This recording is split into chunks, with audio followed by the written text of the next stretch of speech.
what is it with his value system? Why is he spending all this money on subs and trying to buy friends of people that are never going to care about him and they're not paying his stuff? How does this happen? He always said, like, even in Slack and in meetings and stuff, that I'm bad with financials. But there is an extent when someone is bad with financials, you know. And I think even the statement that he gave Esports at that moment, because Esports took a statement out of him. When you go to Esports and say, I have spent over 400K on donations, like, it's a shit ton. I want to at least make the regional. That'd be nice. I think that'd be an upgrade over the past result. So that's like short term. Make the regional. Hopefully 2 comps per map if it's possible. Right before the next qualifier. That's like the next goal. And I think that's all I want to like really focus on, and just agent diversity, which just comes with the 2 comps. Those are my 2 like short-term goals. And long-term, like, we'll see what happens. Like, hopefully we're just insane. Like that's the long-term goal.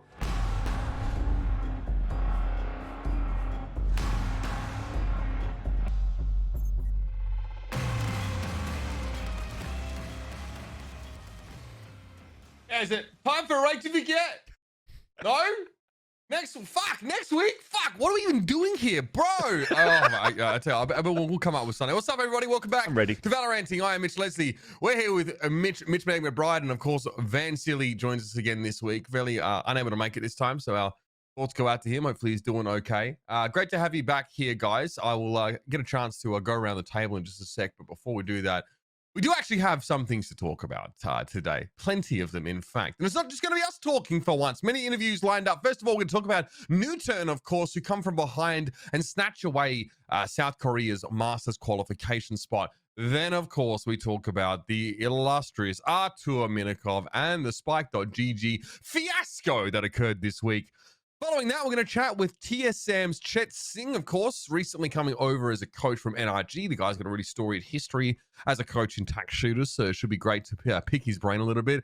And then we're going to give our Papega predictions for Reykjavik towards the end of the show. Mitch, Vansilli, how are we doing, gentlemen? We've got plenty to cover today.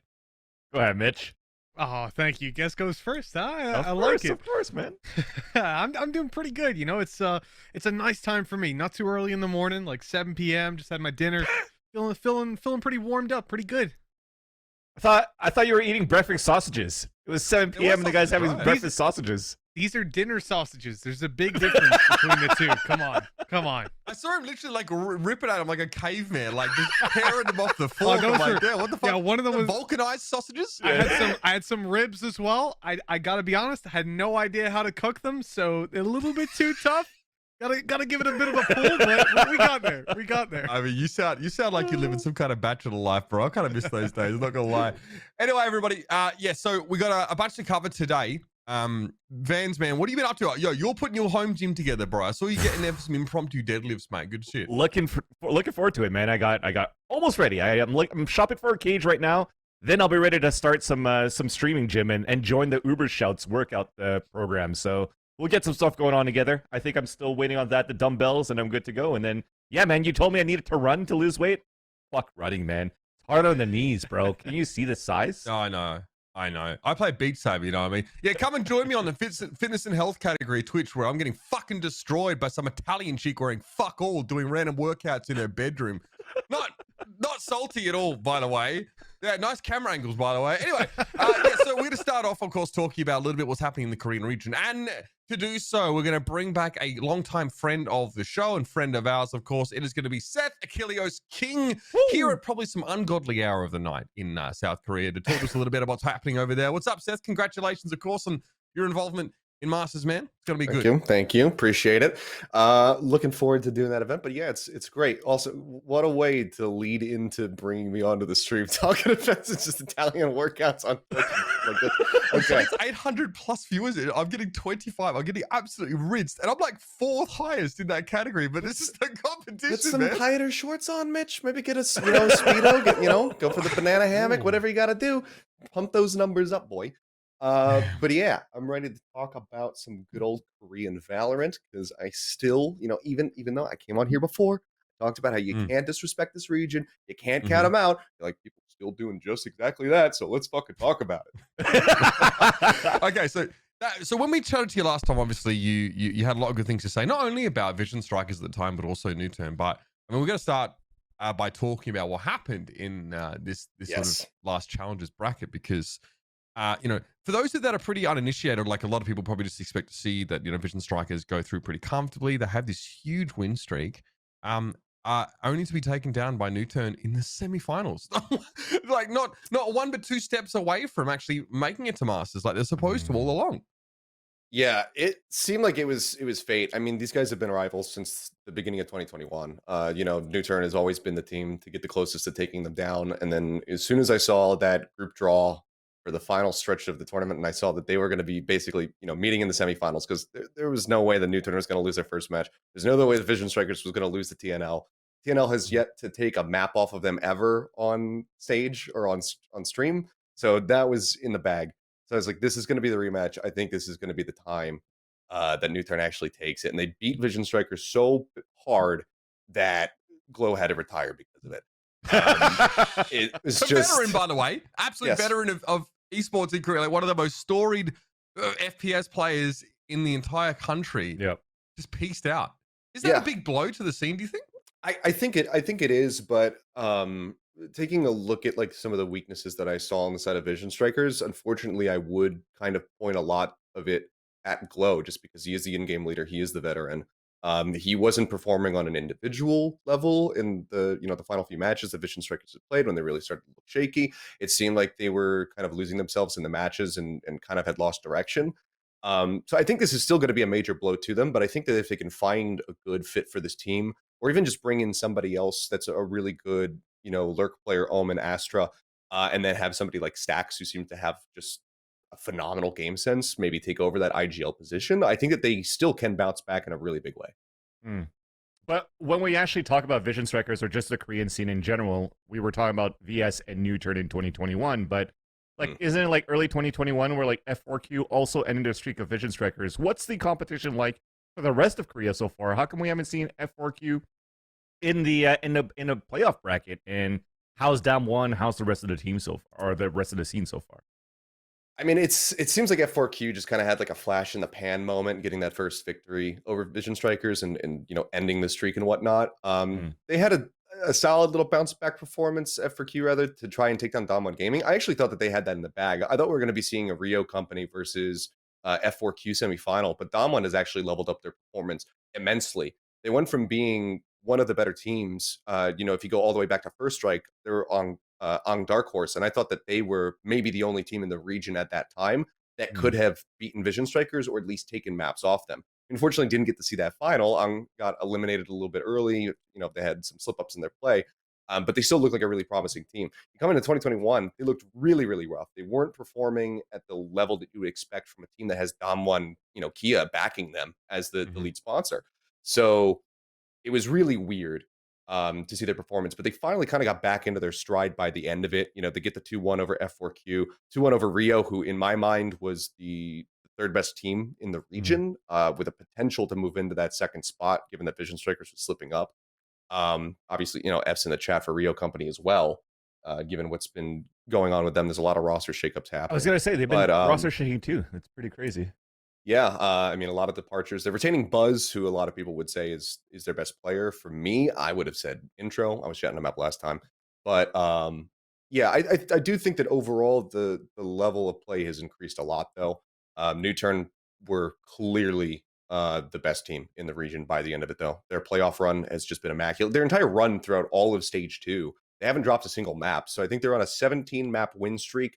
Those first 3 series you can kind of disregard because they were against weaker teams that I think they might have played against, like I Need Girlfriend or or something to that effect. So they were playing against some pub teams. They played against Food Eat, Team Sacrifice, our finale story, and then from there they got into the actual real teams with Autocracy. Then they beat Dam1, they beat Prince, they beat Vision Strikers, they beat Dam1 again. So they haven't dropped a map in a really, really long time. And they've just been looking clean. Everything about New Turn right now is just close to flawless in the Korean region. I have a hot take. Well, maybe a hot take. Lay it on me. Because last time we had you on the show, you're like, hey, people are underestimating Korea and stuff like that too. I've been watching a bit of New Turn for the past few days. I haven't gone deeper yet into the map pool. I've only watched their, I think their Ascent and their Bind so far, and I have to watch some more. But when you look back at New Turn and how they played in those Korean qualifiers to make it into Iceland, 2 of those maps, actually, they were still using a older meta, right? They're still keeping the Breach. They're still keeping an Omen in there. They're still going with the Raised Jet. Don't you think that that's going to fall a bit behind with how things have been developing over in Europe, for example, even North America? Yeah, so I mean, they still have been able to best, some of the teams that are experimenting with some of the newer tech, such as, Viper. Yora's been coming up a bit in the Korean region, and they've been able to shut that stuff down by using nothing too shocking. But I know the caliber of these players. I know what they're capable of doing and their mechanical abilities and whatnot. So let alone aim, I know that they're going to be able to sync up when it comes down to pulling off some set plays. Whether you're bringing Viper out on Icebox or something to that effect, I know that they're going to be able to practice those and execute on them. So I think as long as they're getting good scrim time on the teams right now, which obviously we know that a lot of these teams are probably just waking up at 11 a.m. and then they're scrimming against each other probably until like 11 p.m., maybe just doing full 12-hour days. I think they're going to see what other teams are doing, and then they're going to look to potentially work some of that stuff in there if they find that it's going to be advantageous or better compared to what they have been running. But I think this is kind of a testament to just how good they are, that they didn't have to use anything that new to be able to take down all of these teams in Korea so easily. They're so mechanically gifted. You have players like Suggest, who's coming into Reykjavik with one of the highest headshot percentages. Everybody on this team can shoot incredibly well. You have Solo, who is another veteran player, same age, I think maybe even slightly older than Glow, who comes from the CS days here in Korea. Yeah, so they another harken person back to with the a same teams, I think. exactly. Too. Yeah, so another very long storied career that is well over a decade. And this guy's IGLing is fantastic. He's great at leveling out the players when they start getting shaken up. So if they start falling behind in rounds, he's really good at saying, it's okay, we can come back from this. We're playing this side, or they, of course, they won because they had rifles. Let's just focus up. Let's come back into it, and it's worked a treat for him. I do wonder. I mean, we had a session question asked in chat. I'll probably just send it your way here because Pesto wants to know: do you reckon that okay, if we had something like this again, right? Whereas North America, EU, and Brazil have 2 slots. Do you think that Korea should have had 2 as well? Because you guys have the kind of slightly painful task of narrowing your entire field down to just 1 team. I mean, it definitely sucks to only have 1 slot, but I'm not that surprised by it, given that it's a tactical shooter. The history of tactical shooters in Korea, at least ones that are popular outside of Southeast Asia, hasn't been great. There's a couple of lands that Glow did appear at when he was playing in CS. I think he's at one of the early IEMs and whatnot, and they were able to make like a top 4 finish or something at that. But I get the apprehension of wanting to allocate more slots to a region that is potentially going to be weaker because there's not as many people here. There's not as many eyes on it. The player base is just innately smaller because of just the size of the country and whatnot.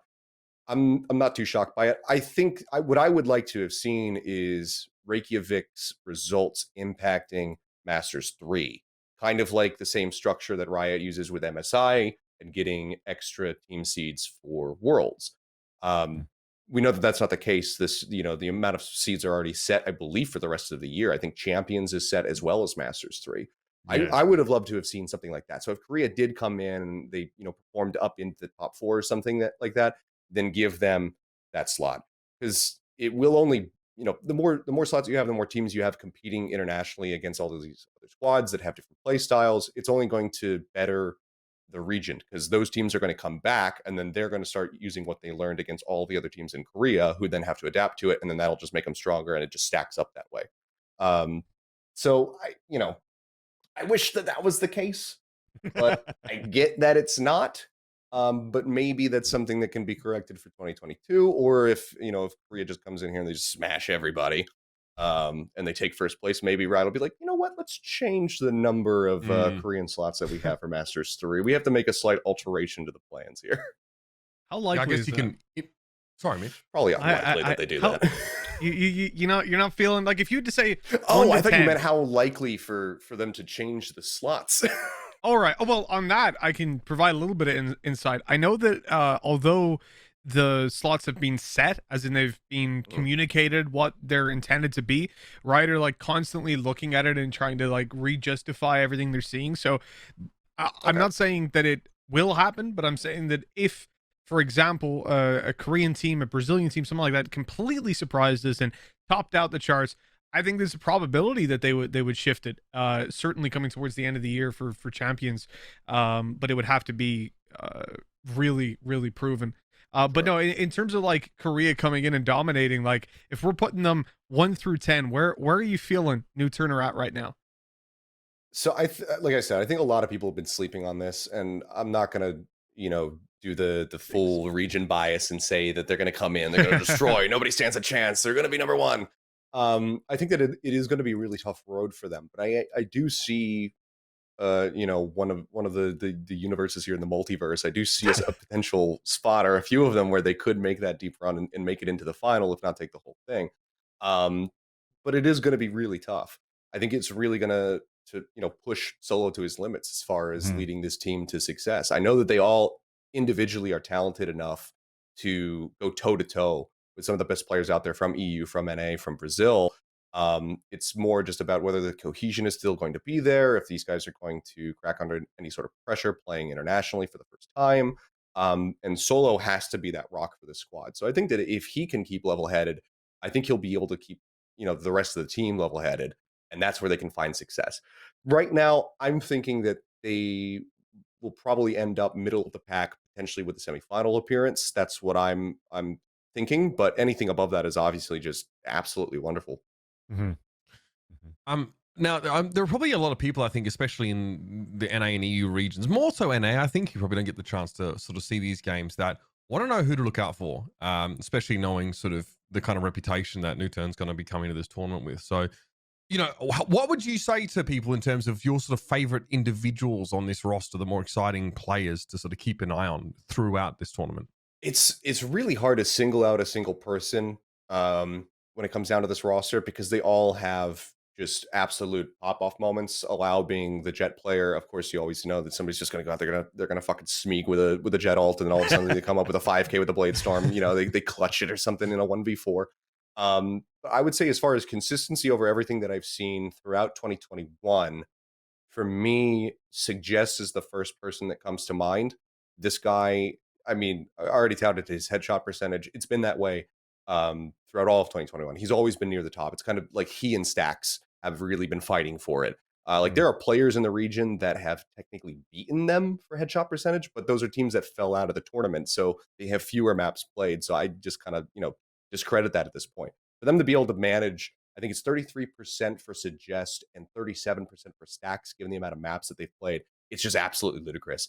So I would say Suggest is my number one person to watch.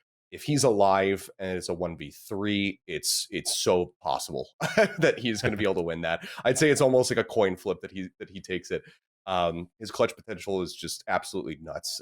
He was blowing us away every single time that he was left in a 1v3, sometimes even 1v4s, with his ability to either bring back the round or kill everybody, and then Spike goes off and they lose the round, but now everybody has to buy their weapons back. So he's great. And then Lakia has been the one who really recently has climbed up. His performance in that final was just absolutely astounding. He played like he has never played before. Yeah, that's who I was going to mention too. Lakia is definitely the player to watch out for New Turn in my eyes, because watching his matches, watching how the run went for New Turn, all the way to Reykjavik has been phenomenal actually for Lakia. He's been kind of, for me, like how Zeta plays with Cloud9 on that Sova for North America. Funny enough that Zeta is coming from Korea to play, but he's not going to be that type of person that's going to be like the last person going in, kind of like a Hiko for 100 Thieves. He's actually going in and helping out the team at the same time as a support player. And I think that looks pretty good for them in terms of firepower for New Turn. Overall, I think Perry too, maybe not as versed in terms of like his fragging ability, but I think he's a great support player playing those smokes. Like the amount of times he has hit gravity wells on reactionary plays coming in against his opponent, that also adds another plus to how good Korea is in terms of like hitting the abilities and landing abilities, because we also give them a lot of credibility on when it was that breach Jet meta and they were hitting fault lines and fault lines and fault lines. I could still see that from Korea in different types of different compositions, I guess. We see that now with Astra coming in on that map on the Senate I mentioned before. Looking at the bracket, obviously here, like we'll talk about it later on in the Masters preview, but now that we have you to talk about New Turn, they're going head to head against Sharks here, and I think this would probably be a great test for New Turn for the first time for them to maybe even get the first win. But then potentially here they're going to have to play Liquid. So if all the cards fall correctly, they fall correctly into place, they might play Liquid in this semifinals of the upper bracket. How do you think that's going to fare between Liquid here?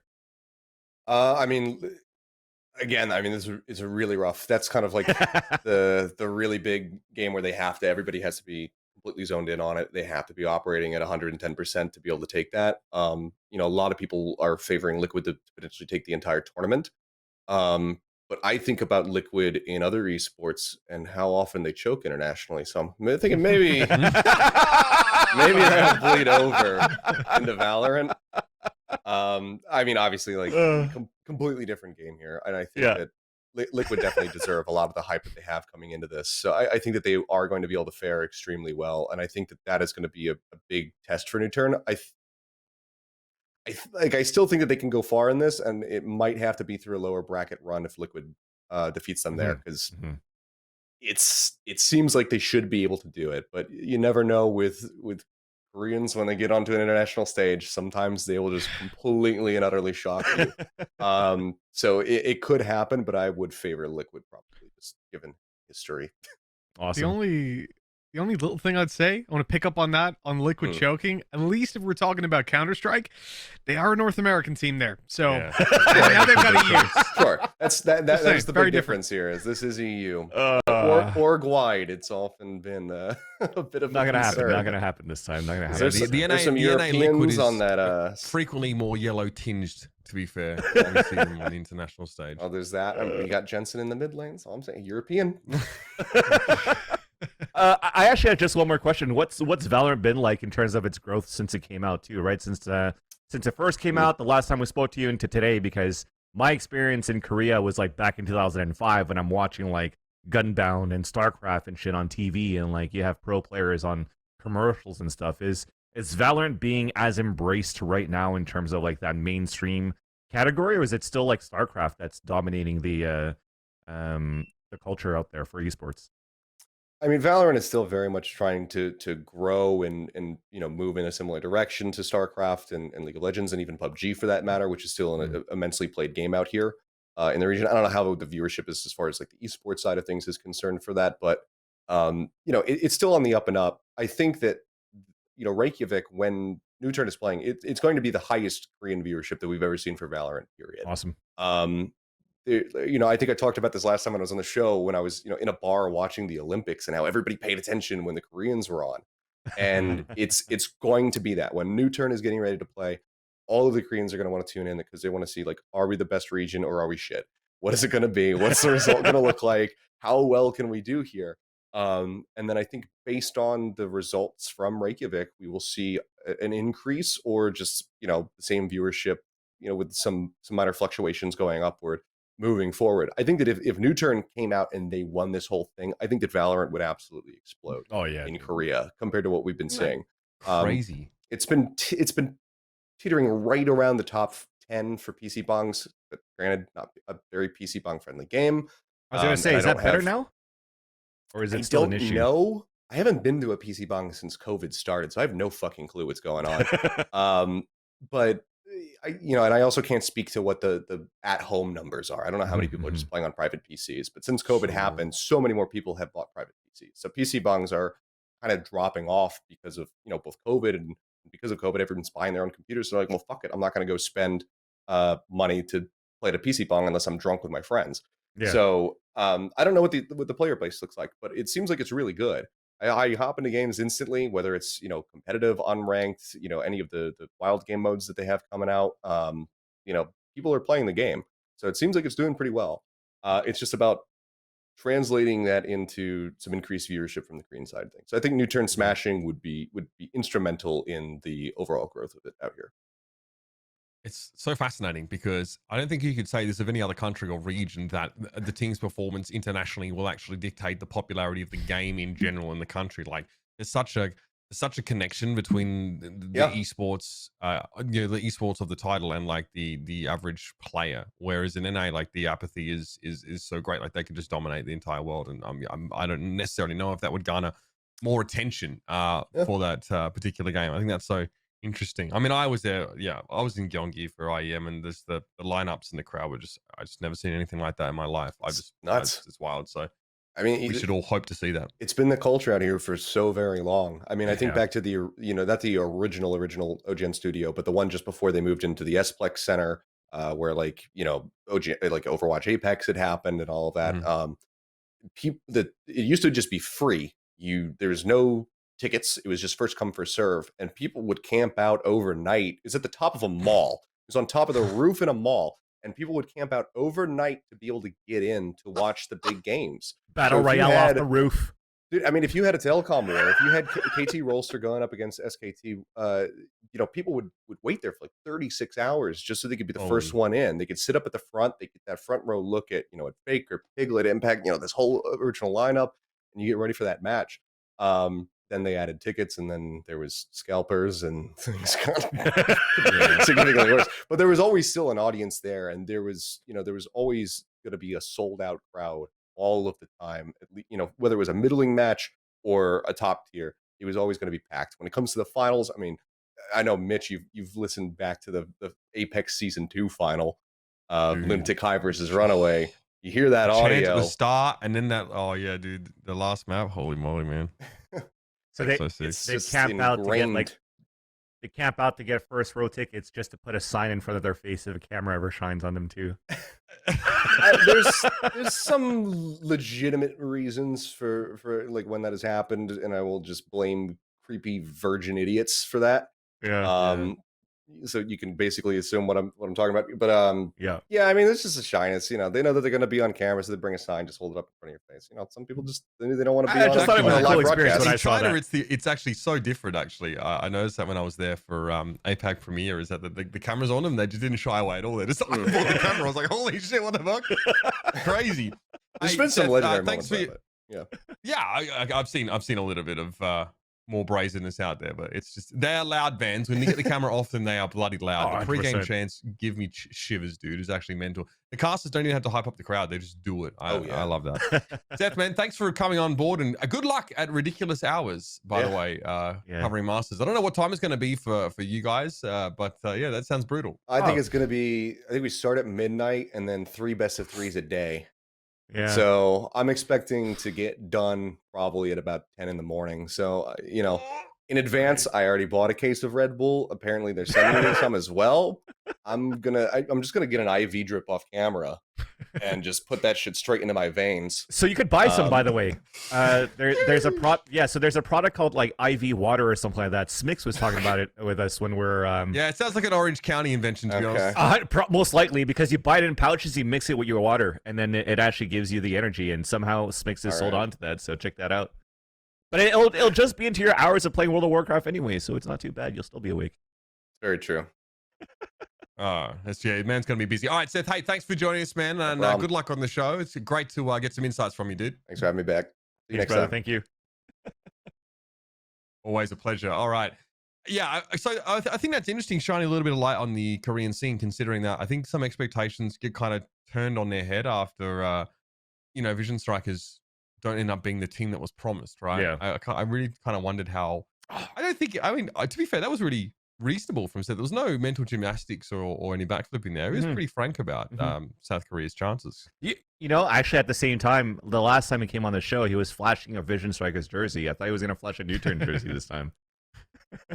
He couldn't get one shipped in time, I guess. It was, but I no doubt we'll see it from him at some point. That's one thing I'm like really looking forward to on Masters is like because we've got casters from so many different regions. I want to see that hard bias, man. I don't want to see people going like, I'm not going to be sat there. If we get like Sentinels Fnatic, I'm not going to be like, I like both of these teams. I'll be like, fuck you, Sentinels, let's go. I'm here for Fnatic. You're imitating Vansilli right now. Yeah, that's it. They have fun at the end of the day. Yeah, I just want a good game. All about the friends you make. I hope everyone enjoys the game. It's like we're all friends here. I'm just a fan of the game. We all want to see it. Yeah, you know what? I can't be mean. What can I say? But yeah, okay, fine. I'll try to switch that a bit. Yeah, we get some passion. All right, at least someone from NA. Y'all are so soft. You know, in NA, you don't even have faith in your own damn team. It's an absolute travesty. I mean, shit. I mean, geez, if I was on the show, I wouldn't be like that either. But I get away with it. I'm not from NA. Let's move on and talk a little bit about the co-streaming side of things here, because what we know is that Riot have announced there would be a limited number of slots. They're sort of going to curate. Shout out to George here from Upcoming. They sort of said that they're going to select co-streamers for Masters, and that the full list would be announced in the coming days. So we like co-streams here, I think. You know, I think we're a big they're a big fan of those in general. What do you think though about how heavily these are curated? I guess this makes sense. Yeah, I mean, I think it's been the same formula pretty much for every time we had a bigger event for Valorant, right? First strike, Masters 1. It's always going to be like a select few, and then once you get into like the qualifiers, open qualifiers, the closed qualifiers, that's where it's going to be more like community driven or whatnot. So I'm not against it. You got to get your numbers in somehow and focus all the viewership somewhere too. And you know, there's going to be some people that are going to be angry about it, but whatever. I mean, the main thing I'm interested in is like, where's the co-streaming going to be based? Are we going to see it from like mainly North American? Is it going to be spread across regions? Will we have Koreans like in there as well, Brazilians and so on? Like, because obviously for you, like you're saying, oh, it's fairly normal system, right? We're used to the co-streaming. That's true. Not in EU. You guys don't get that. We're not used to that. Forgot about that. No, you're right. Actually, in other regions, it'll be kind of cool if you have like your, I don't know, if you have actually, especially Turkey. Maybe not anymore. Yeah. If Turkey actually made it to Reykjavik, then it would have been huge. But at this point, I wouldn't know anymore. And that we don't have any Turkish players in the Reykjavik. Yeah, that whole concern that all the EMEA people had about there being no actual EU teams and like it just being Turkey and I guess that's Europe, but you know, just Turkey and Russian teams that didn't really play out that way. The CIS region rather. Obviously, you guys can vote in chat as we talk about this with 1, 2, or 3 in the chat. Who do you think should get to? I mean, in fairness, it's probably all of the above, but I'm more interested in sort of what people are most interested or feel like is most important in that regard. We, I guess, can sort of theory craft. We were sort of talking, I think, as we play in the show about some of the co-streams that we would like to see, because I think we can agree that the sort of the banter and like this little rivalry between Myth and Ninja was a ton of fun. I mean, this is Zoomer content for you, but yeah, like Ninja was like the 100 Thieves coach and Myth was the fucking TSM coach. I loved that banter. That was mad good.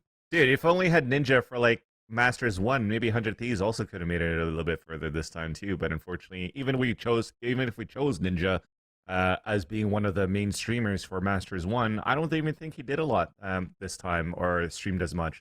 So I think if we do want to give it to some streamers, I definitely like to see some streamers that are a little bit more ingrained into the scene. Not necessarily that you're having to play the game every day, but like if you do follow at least the competition and could support some teams and bring that viewership in that sense, it would be great. But if not, I do like the pros aspect as well. Dicey has done some great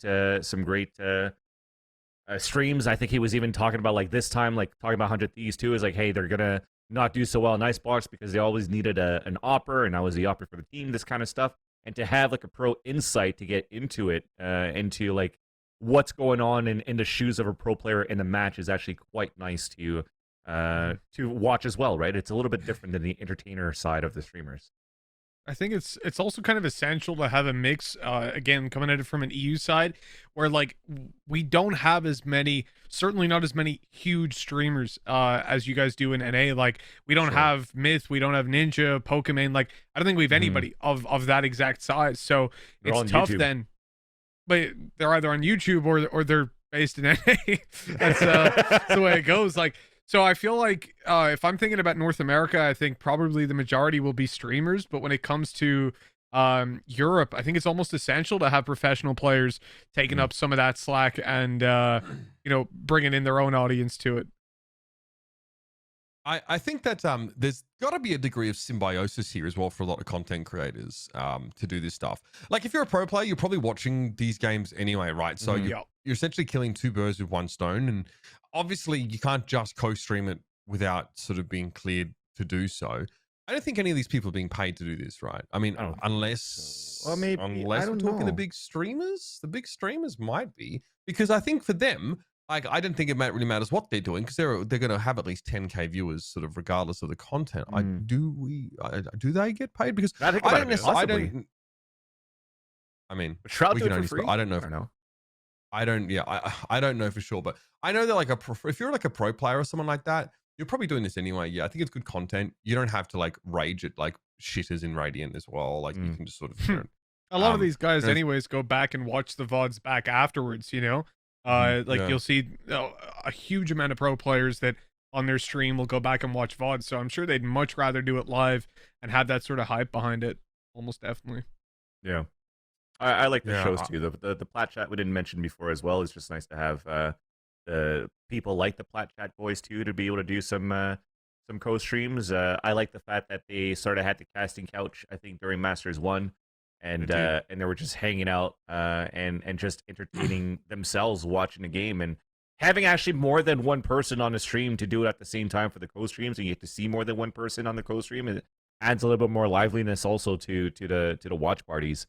So I think it was pretty cool to have the Plat Chat boys on YouTube and for them to talk to their fans at the same time too. And this is like a nice in between. Like you have some hot takes from the guys, but they're guys that study the game a lot, so their takes are valid, and at the same time, it's not necessarily like super pro, but good enough to like some players or fans that want to get to know about Valorant a little bit more from like a basic standpoint could definitely start off with that too.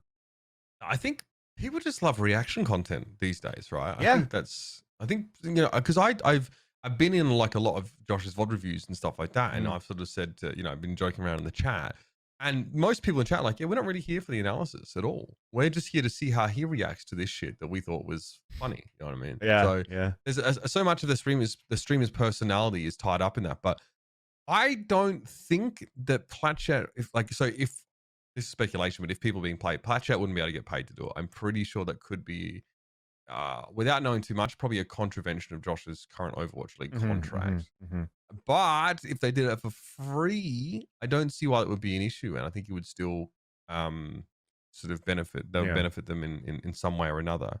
So, And I was gonna say also, without going into your contracts as well, Uber and Sideshow and everybody, it's like, I don't know, now that the season's already live for Overwatch League, does that mean that within the player break of that month to month, are you still allowed as a content creator to do some stuff outside of Overwatch, right? Because I know, for example, you're allowed to cast during the downtime of Overwatch League, which is the off season.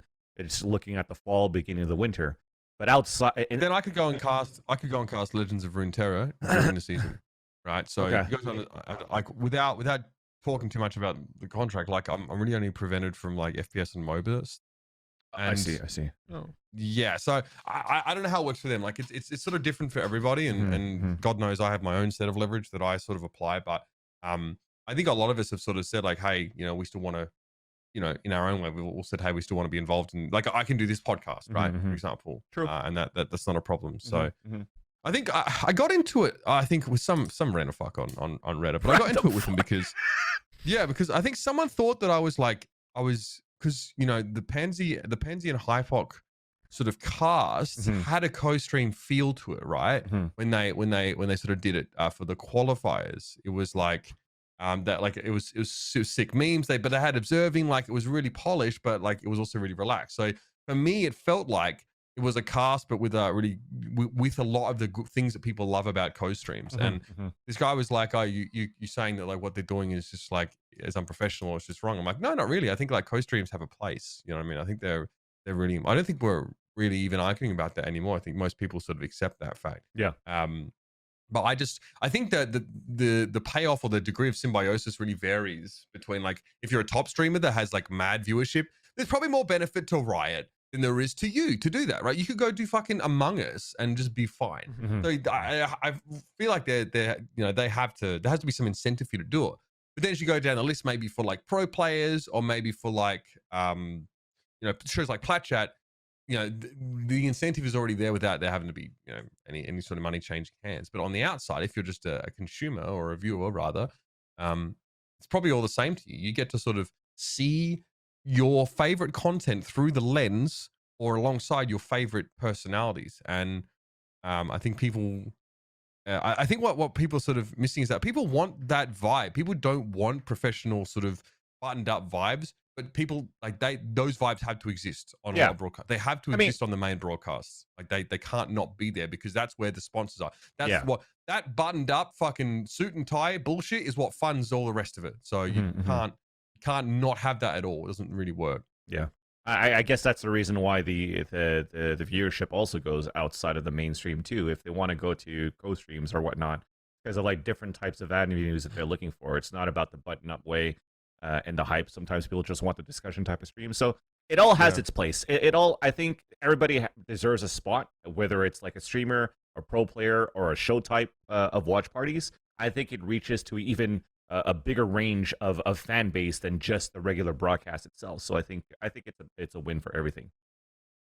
So the winner of our vote was the Plat Chat guys, or shows rather. But I think we can all agree that I personally, to me, I see more value in someone like the Plat Chat guys who are like a pro player doing a co-stream. I get more value out of that because I think that I'm not the kind of demographic that those like Myth and Ninja and Shroud streams cater to, right? But I wonder how much conversion there really is. Like how many of those people get really interested in Valorant as a result, or they are already interested in Valorant and only watch because, you know, they want to see what Myth or Shroud thinks about it. I don't know if you guys already thought about this, but we're a show. Valoranting's a show. But I don't think there's going to be a Valoranting co-stream. Every cunt that comes to the show is fucking working on the main broadcast. Yours truly. You want to see me sat there on the fucking co-stream just being bitter as fuck? I'm like, oh yeah, I could do that. I would have said that too. Yeah, Where's Tracer? Like, no one wants to see that. It's shit. I'd rather sit in my fucking stuffy ass home gym and lift weights, looking like skinny fat dude trying to fucking pretend he's Mr. Olympia. Honestly, man, I'm telling you that the stream's gonna take off when you get those yoga pants. It's either that. Or it just goes straight in for like water aerobics, right? Get your little hot tub and just be in the water, just going. Hi guys, that's it. How you doing? It'd be fantastic. Next poll, next vote is going to be how I could just diversify my. Is it going to be tight leggings or is it going to be a hot tub water aerobics? That's exactly. That's what we need to find out. Next Valoranting is each of one of us are going to be in a hot tub. No, I'm down. Yeah, I'm down. Just the rotating cast of to be fair, big shout out to Travis Gafford, I think, who's doing it like he was fully clothed in a hot tub with like marks doing like a MSI breakdown. I'm glad. I don't know how far people are going to go to really meme on this. I don't know what the statute of limitation is on how ridiculous you can sort of parody this concept, but I'm here for absolutely all of it. Hell yeah. Let's pivot here to this is an interesting topic. So for those, we'll bring in our guest in just a moment here, but for those this week who followed any sort of Valorant news, you would have seen that the CEO of a very prominent news website, TheSpikeGG, was, accused of just not paying his staff. Somehow, we're still living enough in the fucking dark ages that this is happening. So the individual is Artur Minikov, known for a couple of different endeavors in the esports space. The first that I remember was OP Skins. That was where I believe there was a lot of money made. A lot of money was made there. A fortune was built in OP Skins. And then Artur, as the entrepreneur that he styled himself as, went on, tried to start an Overwatch team. It was a contenders team. Well, we can talk about that. After that, he attempted to build a competing battle royale game called the Forge Arena. And that didn't exactly pop off. I think that's already been sunset now. And so following that, we have the ownership of a coverage website related to Valorant. And obviously, those of you who've seen the show before will know that we've done some quote unquote sponsored segments with the TheSpikeGG before. Just to make it very clear, that was not like a monetary partnership we had with them. It was supposed to be cross promotion where we scratch their back, they scratch ours. So no money changed hands. And that partnership ended a couple of weeks ago for reasons completely different to this, but probably related in some way, if you get the hint. So that's all done. And full disclosure, I personally know Artur Minikov. I would consider myself to have been friendly with him, but I never dealt with him in a business capacity. I never worked for him, worked with him, nothing like that. So I never really got to see this side of him. Yeah. But I and he was friendly enough, but I could tell something smelled like fish. Starting to smell like fish. And I'm kind of glad that maybe I wasn't involved in too many business stuff with him. But there was definitely a sense that this guy was pretty happy to buy allies in the scene, to buy them. Which is ironic for multiple reasons. We'll get onto that in a bit. So the first time I met him was at he threw a party sort of before the Contenders Finals when he was still running Team Envision, who, people like McGravy, actually quite a few Overwatch League players who were sort of on that roster. And there was a problem when they didn't get paid either. So Artur was he ran that team and he didn't pay his team after they disbanded because he was pissed off that he wasted his money or something like that. Like that was why he didn't pay them because he was just, I don't know, just some shitty excuse that just didn't make any sense. So that's my experience with the guy. And so I already kind of, when I saw this coming, I was like, look, you just notice about this, when there's someone that walks around in the scene, it's always sort of followed by disquiet. And you have to wonder like what's going on there, Vance. I know you, like, I'm not going to try and, turn people around and try and get people to light them up, because we actually have people that were directly affected by our tour that we want to hear from. But yeah, I know you also knew him as well. Yeah, I think for me it was like, it's good to see the good and the bad for it. And I guess for you and I, Uber, it's like we kind of saw the good of it in some sense, because for me, back in I've known Artur by name. We've crossed paths because he's from Montreal as well. So I've seen him, I've heard about the parties, I've heard about everything that was really cool that I never got a part of, actually, because I wasn't cool enough for that, even as a caster back then either. But once I got back into Valorant, or once I got back into esports, that's where I got to know Artur a little bit more, because he was starting off with a Spike, and now our paths have crossed. And the good part of it is that he was always looking out for me. So when it came down to like the Pulse thing that happened over that summertime, he was the one that was very vocal to be like, yo, if this Dan Cyback from Pulse is not paying us, he should fuck off and get out of the scene. And he's been the one that's been super vocal about it. And now it's super ironic that it happens that it's going to be now Artur that's unfortunately not paying everybody else. And now he's the one that unfortunately has to leave the scene. So again, I only know like the good part of it when he was looking out for me. But now the bad part of it, we get a chance to talk about it with Mostafa. Suffered by literally everybody that's ever fucking worked with him. Yeah. That has ever had to be paid by him or whatever. Let's cut to the chase, and let's bring in our guest for this segment here, because I think that this is where we can really cut to the issue quickly. His name is Mostafa Hossam. You may have seen that he was actually the author of the tweet longer that sparked this controversy, this conversation, if you will. So we're very lucky to be able to bring him onto the show. Thank you so much for joining us, Mostafa. And I know obviously probably been a crazy few days for you, so we really appreciate you taking the time to talk to us. It's my honor, honestly, to be on an episode of Valoranting. And just to reference the previous segment, I would pay to watch Uber play Valorant in a hot tub. Hell yeah. I love the view, by the way. That looks like a fucking cool view where you're at. It's Dubai. Come here. Hell yeah. Dude, I've been. When I've been, they haven't finished building that. Is it the Burj? The one that's 182 floor? Yeah. So they were still building that, and they were still building the monorails. And I saw, sorry, I'm going on a tangent here, but I was on the highway, the boulevard, and usually there's a lot of traffic in the boulevard. Yeah. I turn around, and there's a fucking sheik with a fucking tiger in his back seat. He had a fucking tiger in his back seat. I was like, holy crap, man, these guys are fucking baller. So once the opportunity comes again, Mostafa, I'm going to make my way out for sure. For sure, and I would love to meet any of you. Damn, Vance, really life story, bro. It's going to be like that. My only experience with Dubai is I had to connect through there because I used to fly from Sydney to Frankfurt, and it was like 16 hours to Dubai, and I had to stay there for like 10 hours, and I stuck in the airport. So I did the CGS UAE qualifier, so back in 2007. So that was oh shit, yeah, so that was back then, man. CGS, sorry, CGS, not CES. That aside, Mostafa, look, you've been in this space quite a while, right? This is not your first rodeo, as a journalist or as a sort of someone who provides coverage for gaming and esports. I'd love to start at the start, man, and just know sort of, your background, but also what sort of inspired you to get on board with this site, and what was pitched to you, like what was the vision, the promise that was sort of made to you?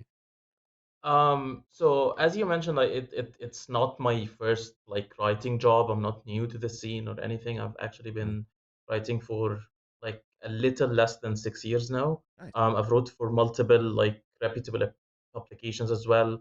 Dual Shockers, TechRaptor, a lot of websites that actually get featured, their names featured on accolades trailers. So I joined the Spike when it was just a few months old, back in June 2020. So we were just approaching a year basically. And at the start, like people say, like, Artur's background, so why did you go into this as well again? We already know his entire history, but it was like the spark of Valorant because I'm a huge Riot Games fan in general in terms of like older games, Legends of Runeterra, TFT, League of Legends, everything. And I knew that they were going to take care of Valorant. They were going to make it their own thing, and try to leverage it as well. And the opportunity to work with a website that's going to make my writing specific to Valorant and perhaps become the next, like, draw in those CS:GO underrated players and slept on players from CS:GO scene switching to Valorant and their fans coming in and the Riot Games fans coming in. Um, it was apparent that the Spike had an opportunity to grow. And honestly, the first, I won't deny it, the first few months where everything was going great, we had partnerships with a lot of brands. We have partnerships with a lot of streams, with a lot of tournaments where we had our names on the screen, where we had our trailer displayed between breaks. But everything relatively like kept on declining over months, and the team kept getting smaller and smaller, each of them leaving for different reasons. But ultimately, it was either related to pay or a change of working environment, with things, as I said, just slowly declining. And the past few months, it has been just two writers. So all the content that you see on the website going up, it was just me and Sean, basically. So like where for me it seems as though it wasn't really explained what like the real vision of it then was when we were trying to get the Spike going, for example, because as you tell me, Mostafa, you're seeing like the name the Spike show up a little bit more on streams, partnerships, and whatnot. But if we're looking at what Artur mentioned in the posts or whenever he had like his Twitter space talk, he talked about a lot about him using his own money and that he never really went on and like worked for like they never had there was never any finance going on behind, right? There was nobody that backed up in terms of like capital to support the Spike, and it was all Artur. So if the name the Spike comes on often in all these partnerships, what was the end goal? Was it like to be like an acquisition somehow, or like was it going to be selling, getting more sponsorship? Like, was he trying to sell it eventually? Exactly. Was an What was exit the plan? strategy, or was he trying to sustain it? 'Cause it's hard to see how it was. The point that he kept selling even early on was he made profit out of OP skins. So he Yes. has the knowledge on how to advertise, how to sell products, how to make sure that his baby is profitable. Okay. So so the Spike was going into that. We had the follower base, we had the reader base, we had the advertising space on the website, but it was just like a question of time, like building up that reputation, building up that name, building up that follower base. Yeah. And then eventually, and we actually started within the last few months before I left. There was starting to like be ads displayed on the sides, betting websites displayed. Yeah, betting websites under the match pages on tournaments, pick'ems as well, which we like. There was plans on like combining pick'ems with our advertising and making like stuff like that. Yeah, so there was plans for sure. So it makes sense. So because you had the follower base and stuff like that too, it's not about selling. It's just trying to get advertisement space so that this advertising space would sustain the website and also the employees, because there's no like well, let's face it here, and let's be honest, like the traffic in itself and like people talking on forums is not going to make you guys money. there had to be some sort of way, and I guess it's the advertising space. Okay, got it. So you mentioned then that when you started, everything was good, right? We're starting to see the vision behind it. Now you're saying that gambling sites and stuff starting to come on, so the monetization is potentially there. A lot of money made off OP skins. So where did things start to take a turn south for you?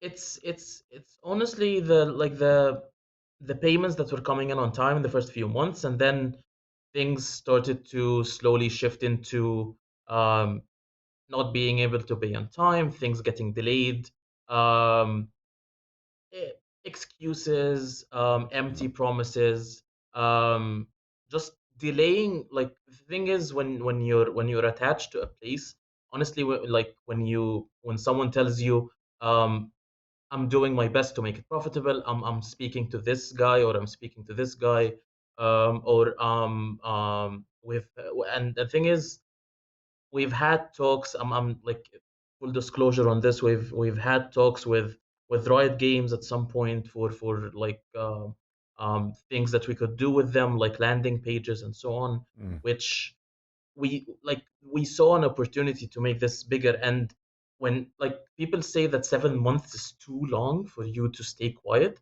but the thing is, it's like a month of quiet, and then when you Something. think of it, and then an excuse pops up, or like something that gives you hope, so you wait another month. Yep. And the thing is, I didn't go to Artur every month to complain, and I have like Slack conversations to show for it.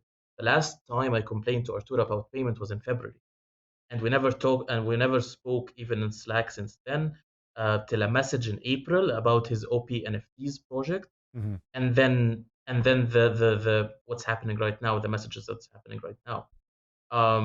The I used to message Joseph about it, the CTO, because honestly, just to like as well, like clear Joseph's name. Joseph is in the same boat as us, honestly. Sure. Yeah.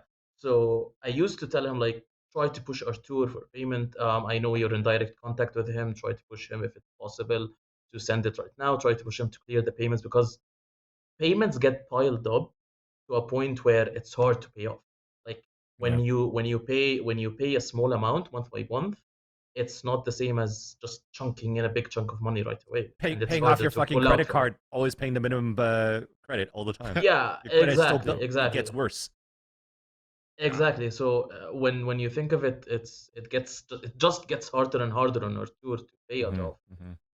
Yeah, I think within esports as well, there's almost like a culture, like people saying it's 7 months is too long. And I think when you think about that in a traditional working environment, sure, but in esports, there's a it's almost in the culture that you don't get paid when you fucking expect to. You know, if a motherfucker tells you in a month you got the money, it's going to be in 3 months. Like I remember working for ESL Italy ESL a few does that years all the back. time. It was literally 1 year and 2 months late. They paid me for the Vodafone Championships in Italy.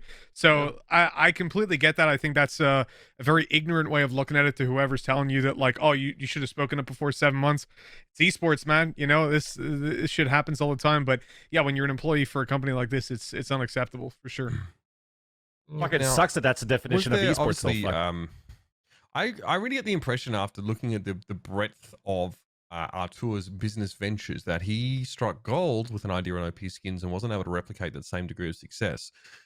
Now, what do you think the purpose of OP NFTs was? Because it almost sounded like to me like he was trying to fund the Spike.gg with that particular venture, like that he was basically taking out more loans to pay off, a loan that he was trying to pay. Like, what you see this going on? You're an employee of his. You see him trying all this new stuff. Like, there's a fucking Twitter space talking about esports and NFTs every night. Like, do you think I'm clicking on that shit? Fuck no. I'm going to scroll down and look at fucking anime titties or some shit. So, well, how is it for you then seeing him try these other ventures while he's not really paying people, splashing this money around? Like, it's got to be very strange. It wasn't just OP NFTs. It was before it the Forge. He tried to revive the Forge at some point, and in between he tried to do Top Skins, which is basically OP Skins 2.0. And then it so everything that started got scratched. The Reforged Revival got scratched, and then Top Skins got scratched, and then OP NFTs was in development. So, and each one of them, it's basically, he promised that I'm working on this. Once this takes off, I have partners and investors putting their money into this, and I'm sure I'm going to get profitable off of this, and then I'm going to pay it. So he had these promises a lot. Like I basically I got.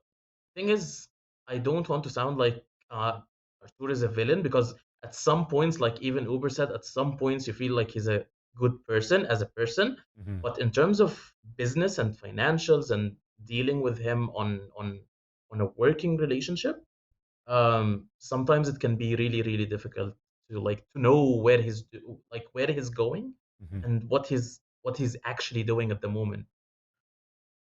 What do you make of his reaction? So when obviously you went public about this story, what Yeah. blew my mind more than anything is that instead of acknowledging the issue or even recognizing it, the first thing that Artur does, You went to war. well, like, sorry, I mean, what a fucking dickhead. Why is he just, everyone who sort of goes to him, he's calling everyone hypocrites. He's trying to attract big news outlets. By the way, Upcomer came to him and then he just told them to fuck off because they weren't going to spin the story he wanted them to spin. So he's obviously just, trying to get, he's like, only big news orgs come to me and I'll tell my story. Yeah, like Dotties, Dot Esports, no, they're not actually that big. You know, they didn't really tell the story that I wanted them to. What is this? He's calling everyone backstabbers, everyone hypocrites. Yeah. Where does this come from? um I think it was probably a roller coaster of emotions because Mhm. he went on Slack because let me tell you like the story of it. It was seven Sure. months, 7 months of unpaid. So basically, honestly, if something didn't spark it, it would have been 9 or 10 or 11 or whatever, or maybe we could have pulled out the money from him eventually. But the thing that sparked it was it's only two writers. It's me and Sean, and on May 11th, Sean came to me and told me, out of respect for our relationship, and since we've been working together for almost a year now, um, I have been talking with other publications and I might be leaving.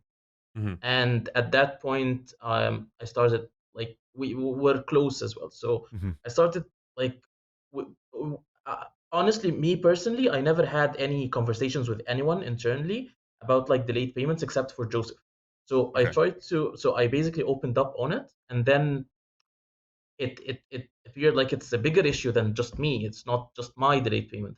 So and then I spoke to Joseph about it, and then it turned out that he's with us as well in the same boat. So basically, we came to the conclusion that on May 12th, me and Joseph, we did a very a group on Slack with people that we know are owed money, and Mhm. we gave Artur a deadline for the 24th.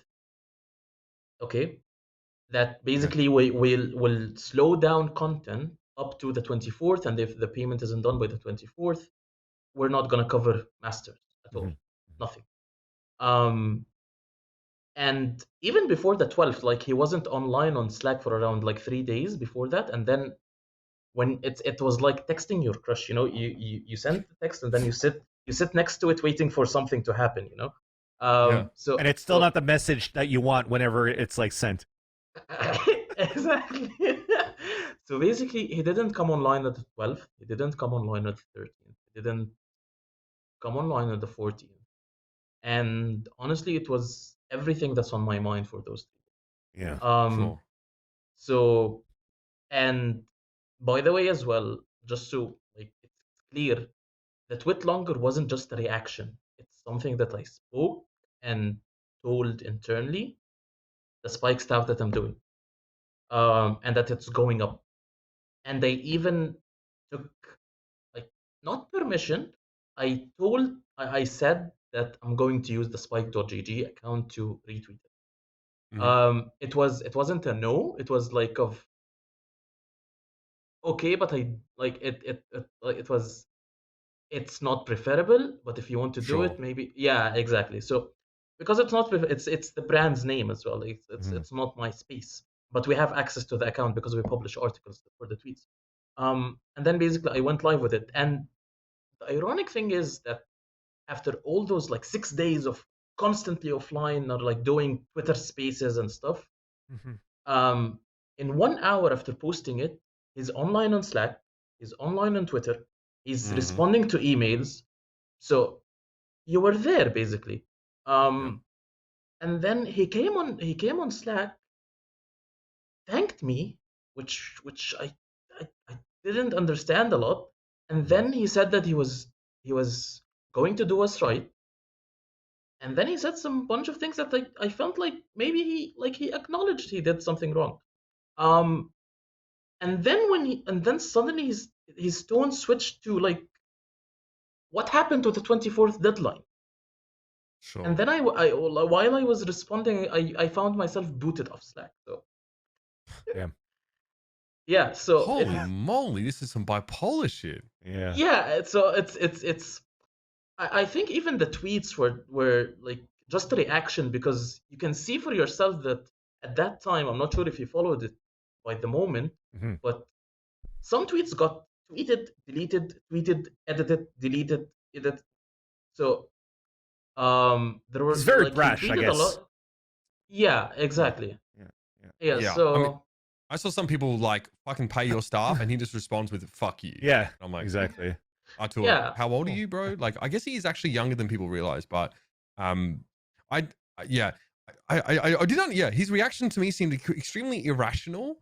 And he was trying to justify it by saying how much that he'd done for the community and that he'd changed people's lives. And I don't know what you guys think, but I'm sat there thinking, you haven't paid your staff. You're in arrears of $40,000, Mhm. where I see you dropping hundreds of subs in like some fucking popular Valorant streamers chat, and then asking to play with them. You know what I mean? Like, you are trying to buy friendship with pro players, but you're not trying to do the right thing by your employees. So it seems like the money definitely wasn't there. I mean, I assume it wasn't there at the time, but it was at some point.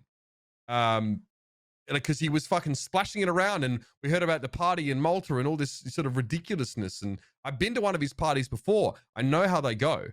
Like, I literally benefited from his ridiculous spending by being at one of these parties and fucking drinking my face off. So what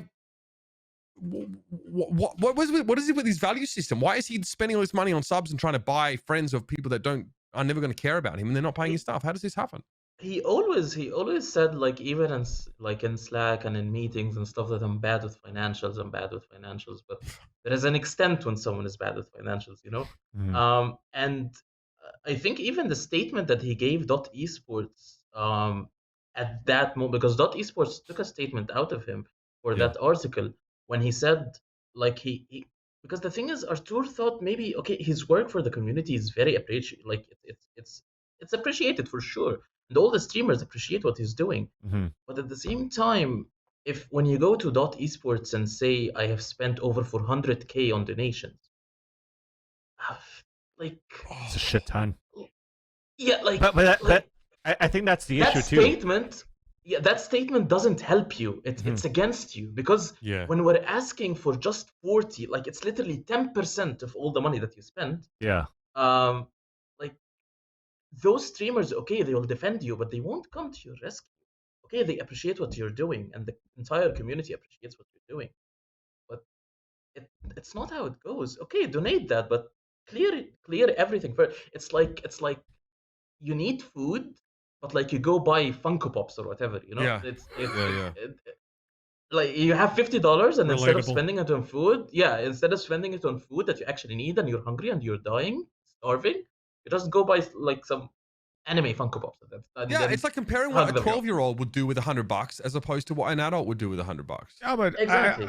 I think this is a common enough story, though. Even like when you look at the NFL, the amount of players that get signed, like, they go through university, they get signed to the NFL, they make millions and millions of dollars in 4 or 5 years, and then within 10, they're back broke, like living off the state, and all this sort of stuff. Because just listening to this, is a lot of stuff here that I didn't know about until this very moment, like the parties and all this. The 400K, I'd actually read that, but I'd forgotten about it, and that just really strikes me as the same kind of thing where I don't know what his background is like, but obviously came into a lot of money from the OP Skins project, and then you get used to this kind of showing off and throwing money around, and you start to realize, like, oh, if I donate enough money to Shroud, he'll play a game with me. Oh, cool, like, there's 100K gone, and it's nothing when you've got 2 mil, but then after you've donated to Shroud and Pokemon, all these other 20 people, you've got no money left, and you suddenly realize, like, shit, I've hired all these people thinking I had this cash. I think, like, I can appreciate that that's something that happens in traditional sports and just in general. Lottery winners, again, another great example. I remember reading a story about a guy who was a janitor, won the American lottery, so a lot of fucking money, and then ended up going back to being a janitor within 5 years. Like, it's just ignorance and not really knowing, like you're saying, being bad with money on a whole nother level. But it fucking sucks when that's involved in esports. And that's another question, actually, Hossam. I'm not sure, like, from your perspective, do you see some of this as like almost malicious? Because 7 months, when somebody kind of sells you peddles you the bullshit of I'll pay you soon or next month or whatever it is, and like that could be you losing your house, you know, it could be you not fucking feeding yourself or whatever. Like, people got bills to pay, and I know that was the thing for me when I have these like long ass invoices, a year and 2 months, and I'm being told every month, oh yeah, next week, you know, February 12th, March 12th, and so on. It's like, bro, if I'm not getting paid, just fucking tell me, so I don't think I've got this money coming in and now I miss some bills or whatever it is. Find a different job or a different avenue or some shit too. Yeah. For sure. And continue with this. No, go ahead, Mostafa, please. Honestly, I think maybe that like the reason it prolonged is because it's I do writing out of passion, and even if I like I have years of experience, at the first few years, actually like the first couple of years, I wrote for completely free, like being compensated with like game keys and stuff like that. So I think the entire, like, now the culture of esports is being taken more seriously. It's being taken more of a job, more of a income, more of actually a role that you're filling at the company. And these companies are starting to realize that they have responsibility towards their employees, and they can't just hire 20 people, work for free, and then just throw them out and bring another 20 that's willing to work for another year for free. So that maybe that prolonged is because I had other things on the side, and maybe that's what distracted me and like just suddenly made me realize that it's 7 months. But yeah. So, as it stands, we saw, you know, this change of heart overcome Artur. I think it happened sort of overnight, and he sort of said he'd be selling his equity and be getting out. And I mean, this was weaved in with some promises of suicide from him. So obviously very emotional response, but not something we don't take seriously, even if it's emotional. But he sort of says that, you know, the acquisition of the site is occurring now. So obviously, I mean, get your head right, man. There's no doubt that is sort of required. But from your perspective, Mostafa, you know, obviously I'm keen to sort of know, as the dust is clearing, so to speak, if, you know, obviously, are you happy with this resolution? I mean, are you happy with this resolution? B, have you been paid yet? And C, you know, what's next for you? I'd love to know. I just wanted to make it clear that I don't wish anything bad personally towards Artur. Like, I like, even if I met him in real life, I'll make sure to make that clear to him as well. But like, if like the entire resolution of it, if he sells his equity in the Spike, and whoever the new owner is, or if the money that gets transferred to Artur eventually gets transferred not just to me, the current employees of the Spike that maybe are still owed, and everyone basically. I think that would clear everything, and maybe even give him, like, I know that he said he's quitting gaming, he's quitting esports, but I'm going to say this as well because the guy has passion towards the entire space. Like, I remember there's an article about him early on, like a few years ago, that says he's a serial entrepreneur, and he actually is. That's the entire explanation behind reviving the Forge and then shutting it down, reviving Top Skins and shut. So he's always looking for but that. only one of the ventures actually worked. Yeah. But that's one of the kids. That's the issue of being a serial entrepreneur. He buys things from the candy shop at school and he sells it to his classmates for a markup. Like, it sounds like he made it big off one idea, and whether he was lucky or just smart, whichever one. But since then, he's not done a thing right. You know, he's not. Yeah, that's true. But I feel that's the issue with being a serial entrepreneur, though. It's like, you're starting so many things and you're kind of like used to failure, and it's just like, the next one's going to work, the next one is going to work, the next one is going to work, until it actually works. And once that works, there's a possibility that that's going to be enough to pay everything else that's failed. But also the thing about serial entrepreneur is most of the time it's like you're starting shit on your own, and you don't involve like 10 other people or whatnot, and you don't make things difficult for people 10 that other get people. caught up in this shit. Exactly. It's not a game. Exactly. So it's still a serious issue, like at this point, because being a serial entrepreneur is not a bad thing because you want to try to find success in being your own boss. But also, if you're making it difficult for the people that you are quote unquote hiring at this point and not paying them, now it's not only difficult for you, but it's going to be difficult for 10 other people that's going to stick around with you until all of that is resolved. And once that is resolved, the little that you make, you still end up with nothing left in return because you've used all that money that you've made to pay off all the debt. So it's just a vicious cycle at that point where at some point it's not necessarily to know when to quit it, but it's to know how to manage that a little bit better. And I think we see that now. Like he spent $400,000 in donations where it could have been like, again, it's back on his own money. So in his own money, it means there's probably personal things that he has to take care of too, like his own house and shit like that as well. And now he puts it into like the quote unquote marketing. This could be an excuse to be like, hey, I'm going to get the big streamers to get my name out, get the Spike's name out. And then hopefully that's going to like, throw shit on the wall so that more people could start reading about the Spike. And then hopefully they get into the project of like the top skins, OP skins, put that onto the website. I could already see where this is going with what he was trying to do. And unfortunately, when all of those it falls like a domino. And then now it all falls on you, unfortunately, for Arthur at this point. And I do agree with you here, Mostafa. Like, I feel that he does, like, he always loved esports, and he has his heart at the right place. But unfortunately, in that process, he's fucked over a lot of people in that sense. And if he's fucked over people so far with Envision, with maybe not OP skins because he actually profited out of it, but with the Forge game and with you guys, then at some point he's got to call it quits. Unfortunately, I'm gonna stop you right there. You cannot say he has his heart in the right place when he doesn't pay people, Vansilli. 100%. Like you can't say you can't say that he has a fucking heart for the community when it is literally the people that make up the community that he shits all over. Yeah. He has a heart for making money off other people. I'm sorry. I don't think this is reasonable. He was friendly towards me. But you can't say he's passionate about the community when it's that very community that he takes a steaming shit over with this kind of stuff. Yeah. You cannot let him get away with this shit, and you cannot mitigate his fucking behavior, bro. Seriously.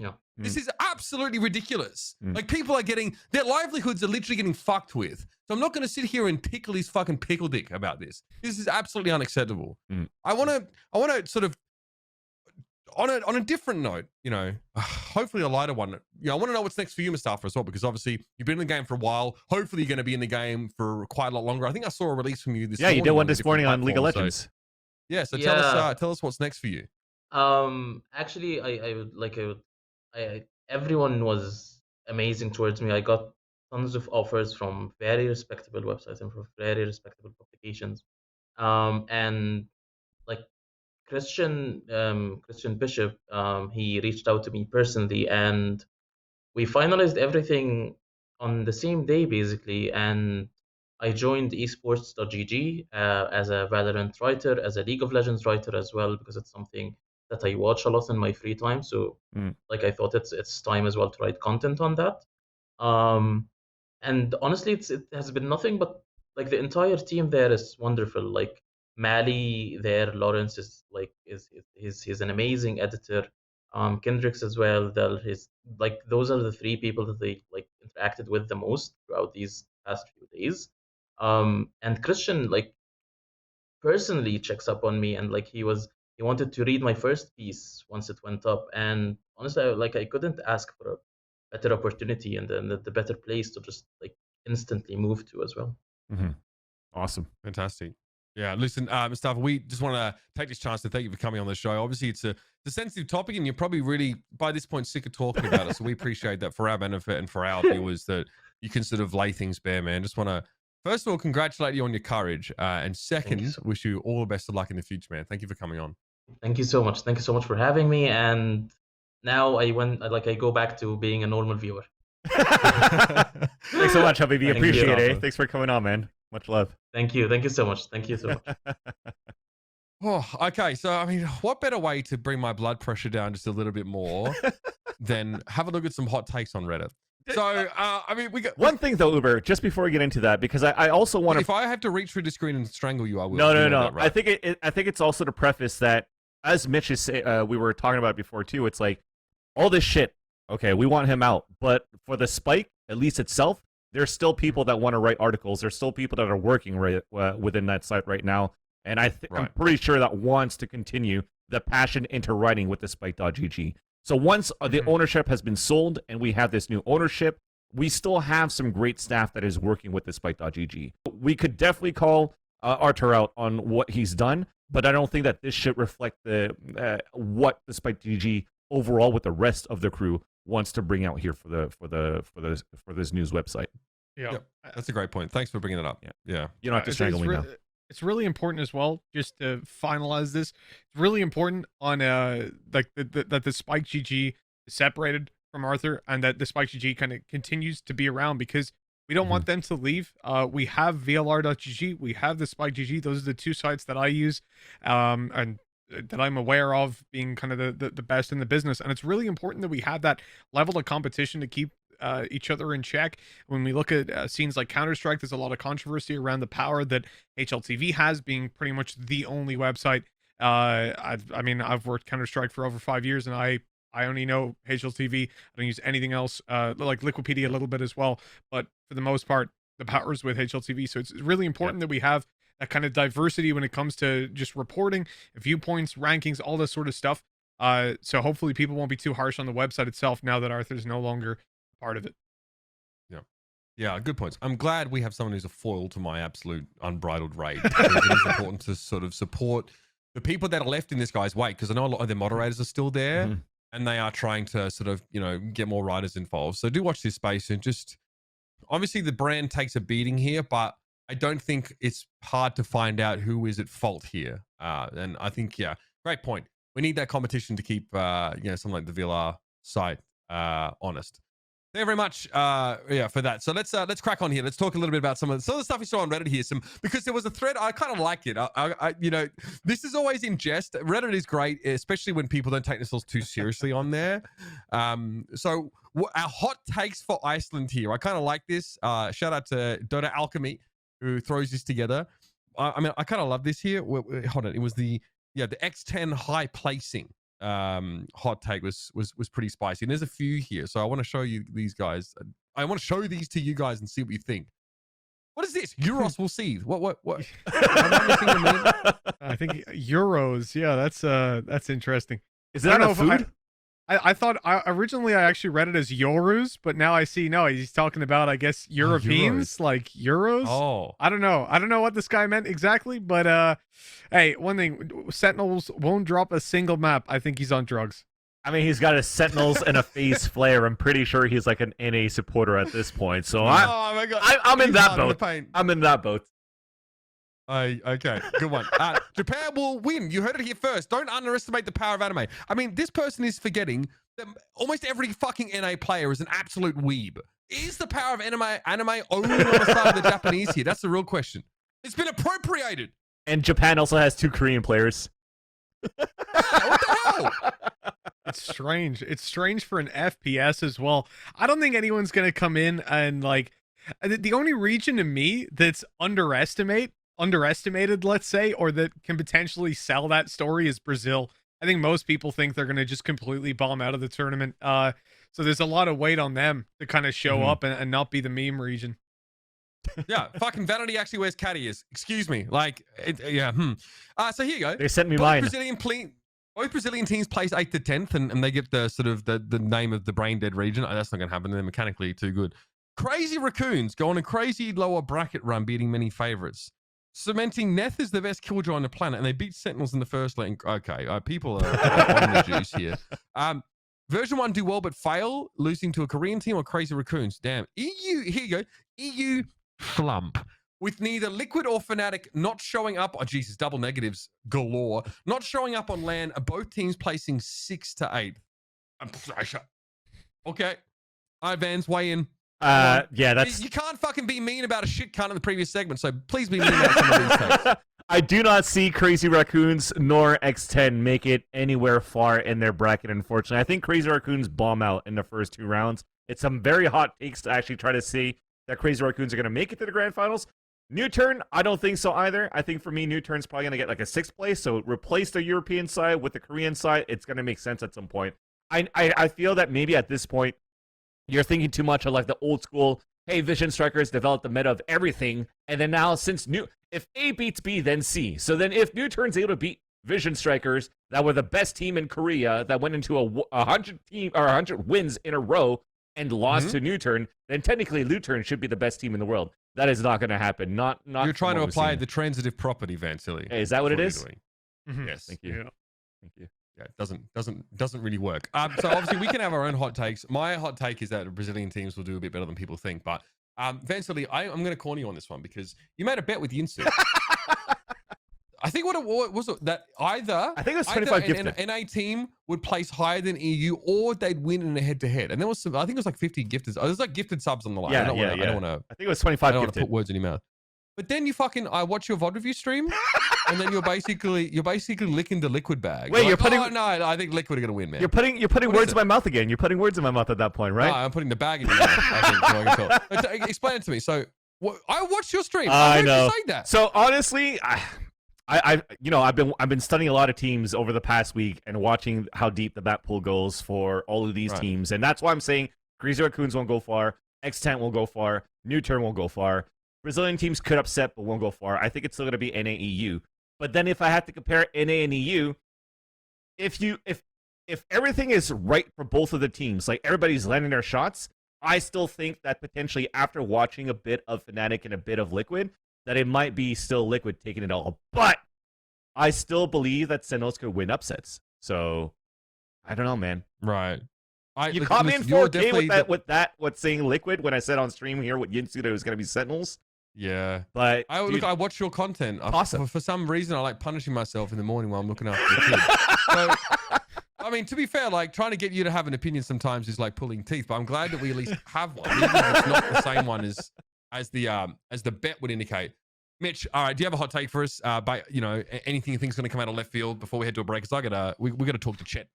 True. TSM after this. For me, I think New Turn going to make a good lower bracket run. Don't think they'll beat Liquid, but I think they can make it pretty far. I think they'll possibly make it further than some of the NA teams. Let's put it that way. And Fnatic are going to fucking destroy Sentinels. It's going to be glorious.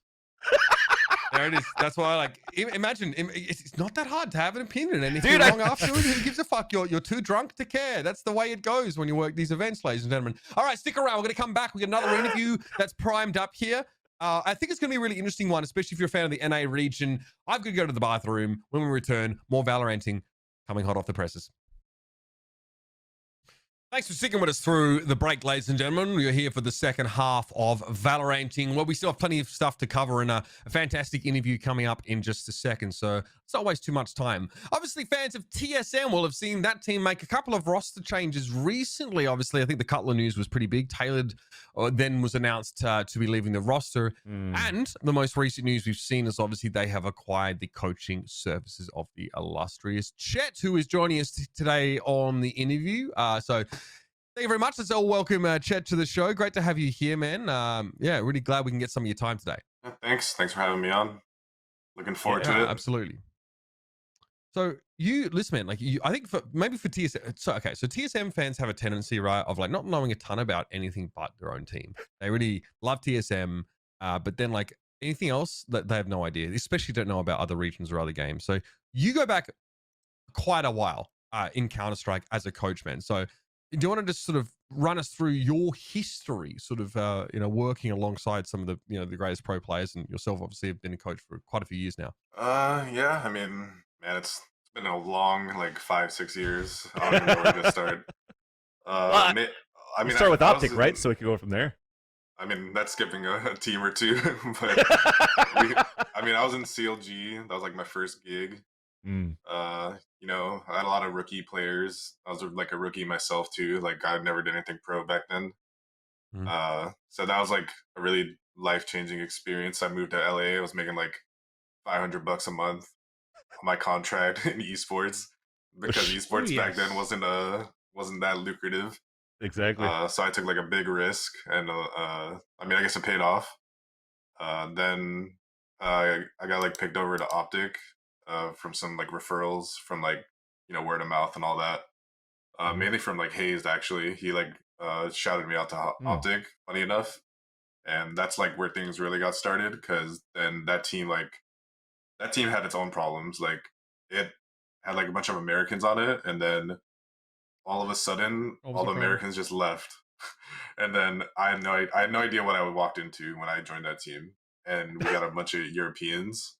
I was like, oh, this is cool. Like, I'll probably get something out of it. And I did. Like, I learned more about the people side of things and coaching than like purely looking at the game. So that was definitely like something I needed. So I would say Optic was like the best experience for me in terms of like developing myself. Maybe we didn't have like insane results on that team. We had like some okay ones. Then I moved on to Energy after that, which was like the highest point in my career, including EG, which was like the same roster. Basically, with like like couple changes like Daps, no Daps, and then like no Fugly, then Tarek. Those are like the only changes that we did in that lineup. Won a few international lands, like I think like 4 in total.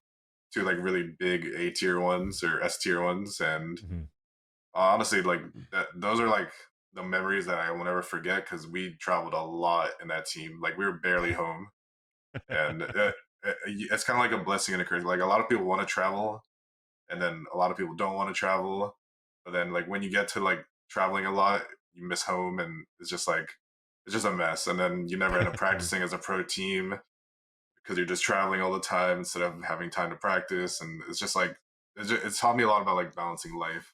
Yeah. That team, like I learned a lot of just like how much taking a break really means when you're a professional. Like you need to take breaks or you're just done.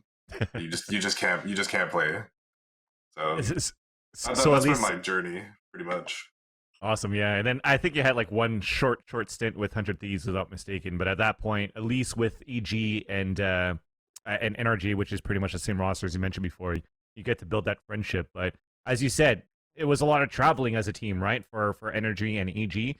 Is that mainly a reason why you made a switch over to Valorant, where looking at the state of NACS was like kind of dead at this point, or at that point, because it's starting to revive a bit? Was it like a decision you had to make with like, do I still want to travel more versus do I want to stay home? Or were the opportunities a little bit more scarce in terms of like coaching and continuing your career within CSGO? So when I was in 100 Thieves and I left preemptively because I had a feeling the scene was dying. So in my head, I was like, is it worth staying another like 3 or 4 months with these Australian players and like, we'll play like a few more events and maybe we'll go to a new org together and live in Europe, which I'm fine with. Like I don't really care about living in Europe or NA. Like I pretty much lived in Europe for like multiple years, traveling all the time, so it didn't affect me. But honestly, the main reason why I switched was just the developer. I was like, CSGO doesn't care at all, and I don't see like how the money is gonna get better for anyone in the scene. I don't see how like they're gonna patch the game and make it more interesting. And whenever they do patch the game, they like make a bunch of problems and then they fix it like a year later. Like, and I saw like Riot as an opportunity. Like, even though like I played League of Legends in the past, I'm sure everyone has, and they regularly update their game. They're very active in the esports scene. They rarely leave things up to like external third-party services, which is like maybe a good thing, maybe a bad thing. But at least you have some directioning. So that was like the biggest like motivator for me to switch, was literally just because Riot was running Valorant and pretty much nothing else. Like it had nothing to do with like contracts, money, opportunities. Like I had the same opportunities in both games. Okay. I had the same money in both games. I took a pay cut coming to Valorant, so it's like it mainly just like me thinking long term. Like it's just all long term. I really appreciate hearing that the same opinion on Valve and Counter-Strike. It really speaks to me. Yeah, so talking about the transition from Counter-Strike to Valorant, what are the challenges like? Because obviously now you're coming into a game that it's not the same game that it was 10 years ago. Obviously it didn't exist 10 years ago, but every 2 months, we're getting potential massive meta shifts in between that. Every 6 months a new map. There's a lot of different things happening in Valorant, whereas in Counter-Strike, painting it with a broader brush, if you take a 2-year break, you'll come back to pretty much the same game. What are the challenges like then, swapping between those two games? And have you found Valorant to be more difficult or more the same?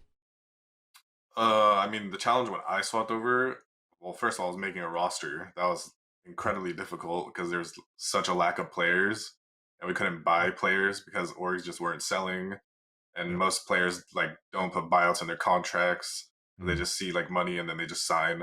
So that was like the biggest problem, and it's still like true to this day. Like players just are stupid and they just don't like think about their contract long term.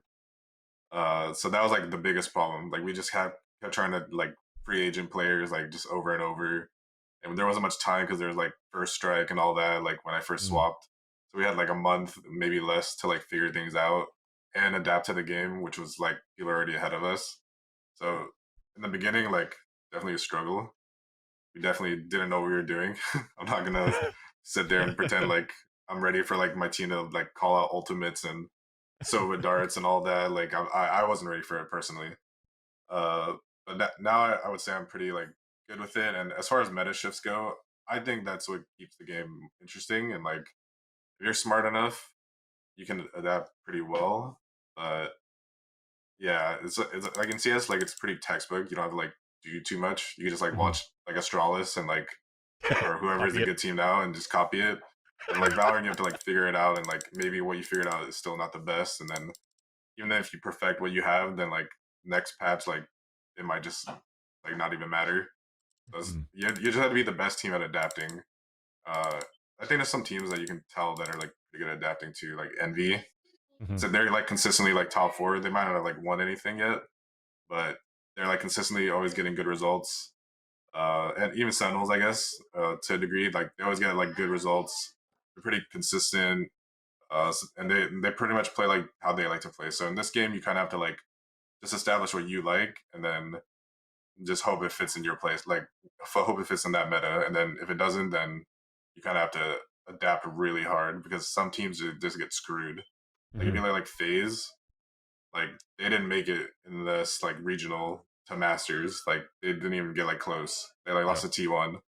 I honestly think the meta change kind of screwed them a little. Like the Astra like kind of slows down their play style.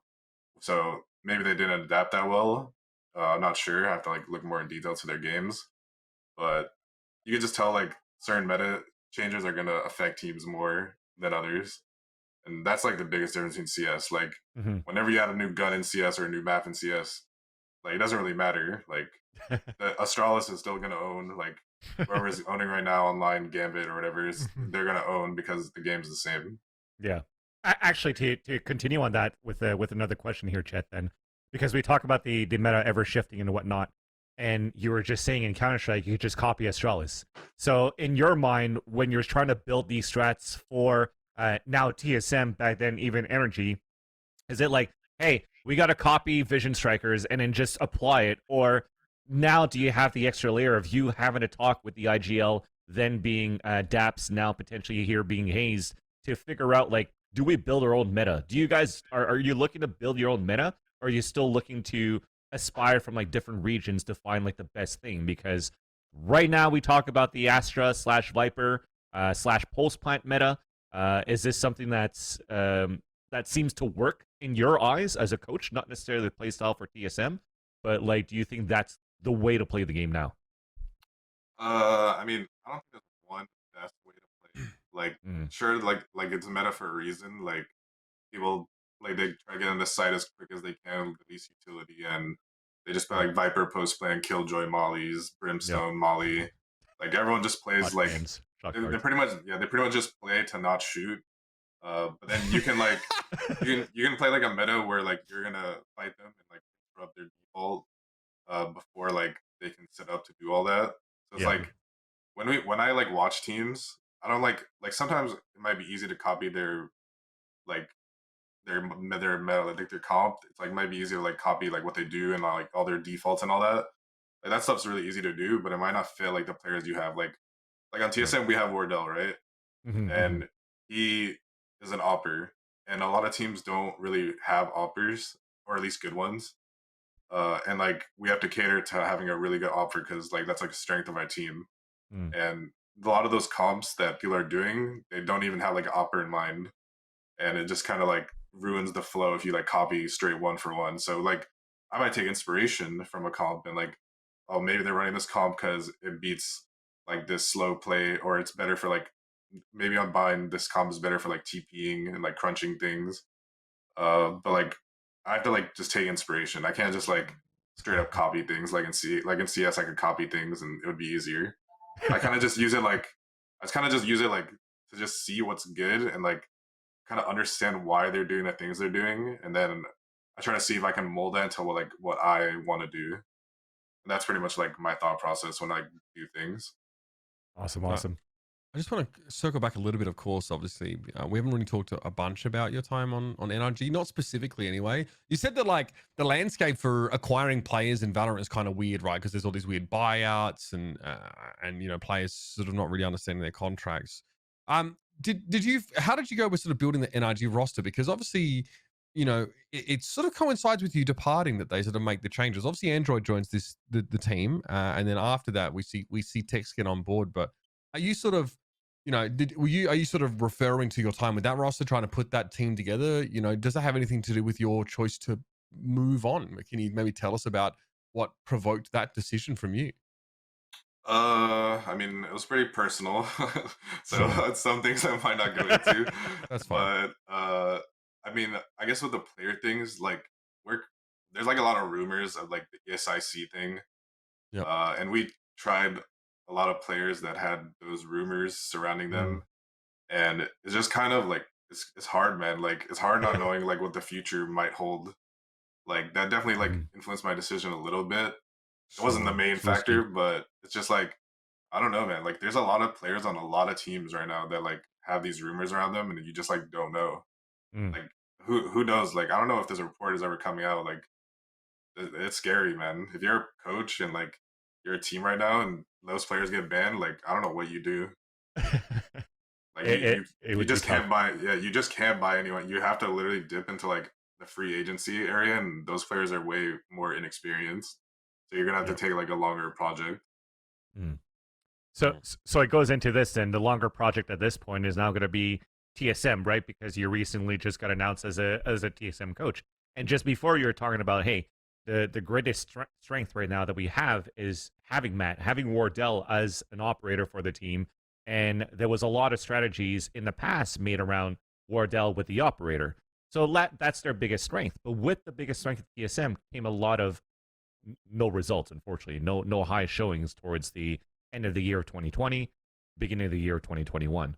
So where do you see is currently the biggest weakness of TSM that you want to work on first? Well, I guess pistol rounds is like obvious, I guess, because they definitely struggle with that. And pistol rounds in this game like have high impact. Definitely. Yeah. In MR12, yeah. Yeah, it's way too high impact. So definitely focusing on that probably like next week. The main thing I've been focusing on is kind of like getting people out of their comfort zones and like trying new agents. And Hayes was doing that before I even got on the team. Like we were trying to like Wardell on different agents, like that's not Jet. We're trying like drone on new stuff. Like everyone's like pretty much trying new things and just trying to like we're trying to like more teamwork based comps instead of like the standard like double duelists. Not saying like we threw it away or anything, but like we just want to have like a secondary comp to like fall back onto in case like it makes more sense to run that one versus another team, and then the double duelist versus a different team. And we're just playing around with the idea. So the first week and a half that I've been with the team, I'm kind of just like putting people on different agents, and we'll just discuss about like defaults and all that. Just pretty much like bare bones basic things about those comps, and then if we like it and we feel like it's something we want to roll with, we talk about it at the end of the week, and then we're just gonna see like what's the strength and weaknesses of those comps and like where we think we can get the most value from those comps. So we're just experimenting. That's pretty much that. I think the team needs is just help the players grow as much as they can by like trying new agents, and then just seeing like how those new agents will help us win more consistently. Obviously, we talked Triple about duelist. TSM failed to make it through to Masters, and I'm wondering, looking at Masters, how do you think that because I presume you watch a lot of different regions as well when we talk about looking at different comps and how they're Yeah. going to operate, although you do kind of want to build your own meta a lot of the time. It can always be helpful to look at those, as we said. Do you see anybody that's kind of greatly underestimated? Because we were talking about Masters earlier on, and it seemed like some people, highly rated Sentinels. Other people are realistic and think New Turn are going to beat them. Or Fnatic going to destroy them in the series. Where do you think the sort of the tiers are right now within international levels? And that's definitely hard because Mhm. I watch all of them, and like they all have metas that fit their region specifically. Yeah. Like Europe is like pretty execute heavy. There's not that much aggression if you compare it to America. Like those teams like allow other teams to execute and like do all their crazy like Viper like ultimates and all that. Like there's no interruption in Europe, I feel like, or there's not that much of it. Okay. Whereas in America, I feel like there's constant fights, and you rarely get to go to the executes cleanly. Whereas like Europe, they're pretty clean. Like it's 5v5 or like 4v4. And then Yeah. and like all these different regions, like it's just so hard to pair like where it is. But if I had to take a guess, like I honestly think Fnatic will win the Masters, and if it won't be Fnatic, then maybe Sentinels, just because I'm not sure how the EU NA is going to match up. Because I think the aggression might match up well against the EU teams, but I think overall the EU teams have a more consistent style in terms of like how they play and how they layer their defenses on CT sides or my defense sides. And We will and be on no their more. Yeah, on We're all their, Counter-Strike casters from the past. So, Yeah. on their attacking sides, like I just feel like EU teams have a better structure, but sometimes the structure in this game, I feel like sometimes it doesn't matter because when there's like a jet dash and like Reyna like Yeah. going off on tens, like it doesn't matter. And those are like the agents that disrupt things. So like I think Jet is like always gonna break all the metas no matter what, which is why the character is really good. Like it just breaks every setup. It breaks like it doesn't matter Breaks what the meta rules it of is. FPS at times. Yeah, it's kind of like a Phoenix Ultimate as well. Like Phoenix Ultimate breaks all the FPS rules as well. Yeah. So, like when people from NA run those things and play against these other comps, if they're just good individually that day, they might just win. But it's not as consistent, you know. But yeah, it kind of just I kind of think EU's on top if I had to rate consistency, then NA, and then as far as like Korea and Brazil go, I kind of like I'm not sure. I might put Korea above Brazil for now. Okay. I haven't No, watched too much Brazil. I've mainly watched more Korea, so it's hard to tell. And I guess I'd put Japan like underneath all. Kind of. Sure. There you go. See, Kind of makes me sad that Gambit didn't make it through, because I really wanted to see a CIS team purely because CIS is like the NA of EU. I would love to see like Defo coming up against Sentinels, just running at guys. Oh, it would have been beautiful. But I like that point a you lot. could've just asked for G2, man. I mean, you want DM at Masters and yeah, get them boys in. Okay, so I want to talk a little bit more about the roster, because I think TSM fans probably been a little bit confused as to kind of, you talked about like what you're working on right now, which I think is awesome. But obviously, initially when Brax gets brought into the team, it seems like Hayes is sort of sidelined a little bit, or at least he just, there were some games that he was sort of subbed out and wasn't part of, and then he comes back in, and then we hear that sort of Cutler is obviously departing from the team. I want to talk a bit about Hayes though, because you know him, you guys go way back. I think a lot of fans or even non-fans of TSM have definitely doubted him. But I want to know what your thoughts are on like his potential, what he sort of adds to the team. And, obviously he wasn't the one that was cut. It was ultimately Cutler. So, maybe what you see his place being in this team going forward. And if you don't mind, how you think Brax fits into all this? Okay, I'll start with Hayes. So yeah, in my opinion, I think he works pretty hard. Like I don't really have to ask him so far, at least. I don't have to ask him about like watching VODs and like creating strats like on his own. Like if we discuss a bunch of things in a server, like we did the other day, he kind of takes it upon himself to like work on it and like figure it out as much as he can before like he needs to come to me. So I kind of appreciate that. It takes like a little bit of load off my end so I can focus on other people. I mean, I think individually, I think he's good. I don't know what other people think outside of the scene, but I think in general he can shoot like just as good as other people, which is nice because you kind of need that firepower in a team, like general consistency all across the entire roster.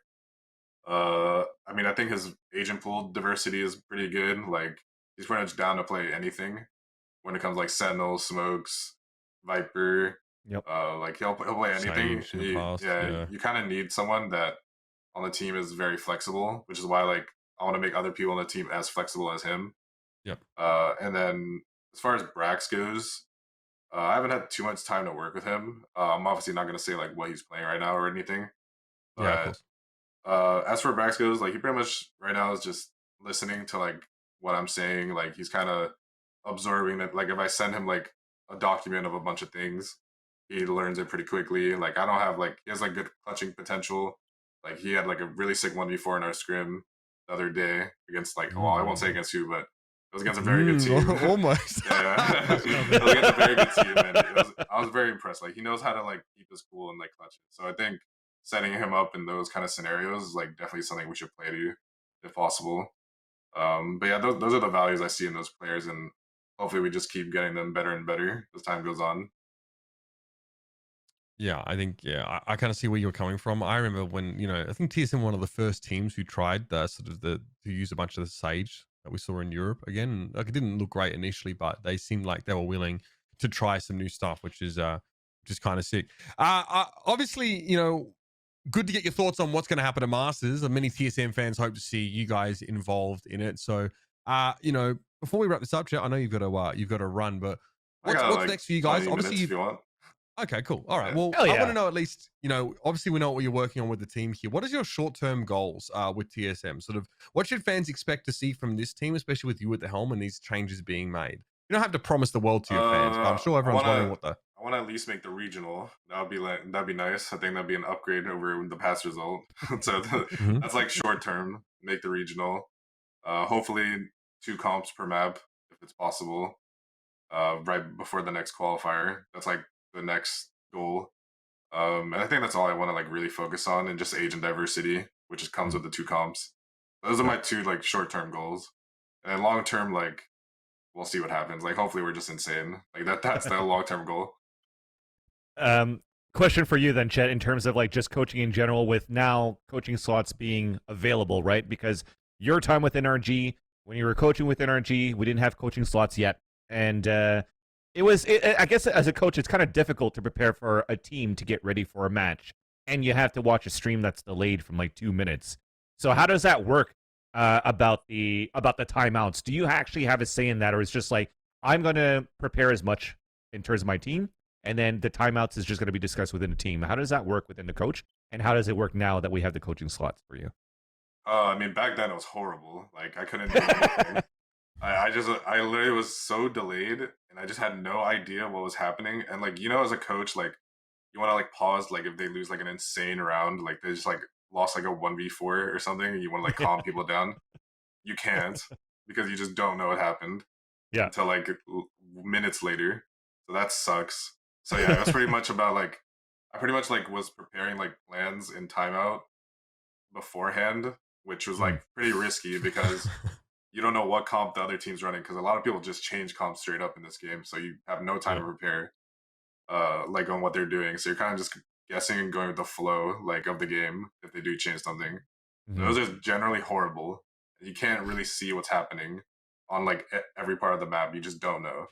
And you don't know what utility's been thrown. You don't know unless you just hear like through the communication, which maybe things get lost in the comms. But like compared to now, it's way better. Like it's real time. Like I get to see like everything that happens. There's a lot less like a big trend with players before was like things would be unlucky if they died, like before the coaching slots. But like now it's like, it's not as unlucky as they made it seem. No, you just took an ego duel and got shit on. Yeah. So like that's like the best part. Like you gotta like just see everything. Like I gotta like finally like be in the server and like be a part of the team. Which before it was awful, man. It was terrible. I was like, man, like you don't even need you didn't even need a coach last year. Yeah, It was just Don't say that. useless. Don't say that. So you get you paid, bro. No, I know, but like now His boss now isn't there's more fucking reason. Artur Minikov. He's already been paid. Don't worry about it. Yeah. Oh, Fuck. that's a sensitive topic. Oh my God. Yeah, so on a lighter note too, there was actually a question from the chat here from MeMeister6. You don't have to confirm this at all, but the rumor apparently is that can you confirm that Stanislaw is going to retire from Counter-Strike to start playing Valorant with Energy? Nah, that would probably never happen. Of everything I know, that would never happen.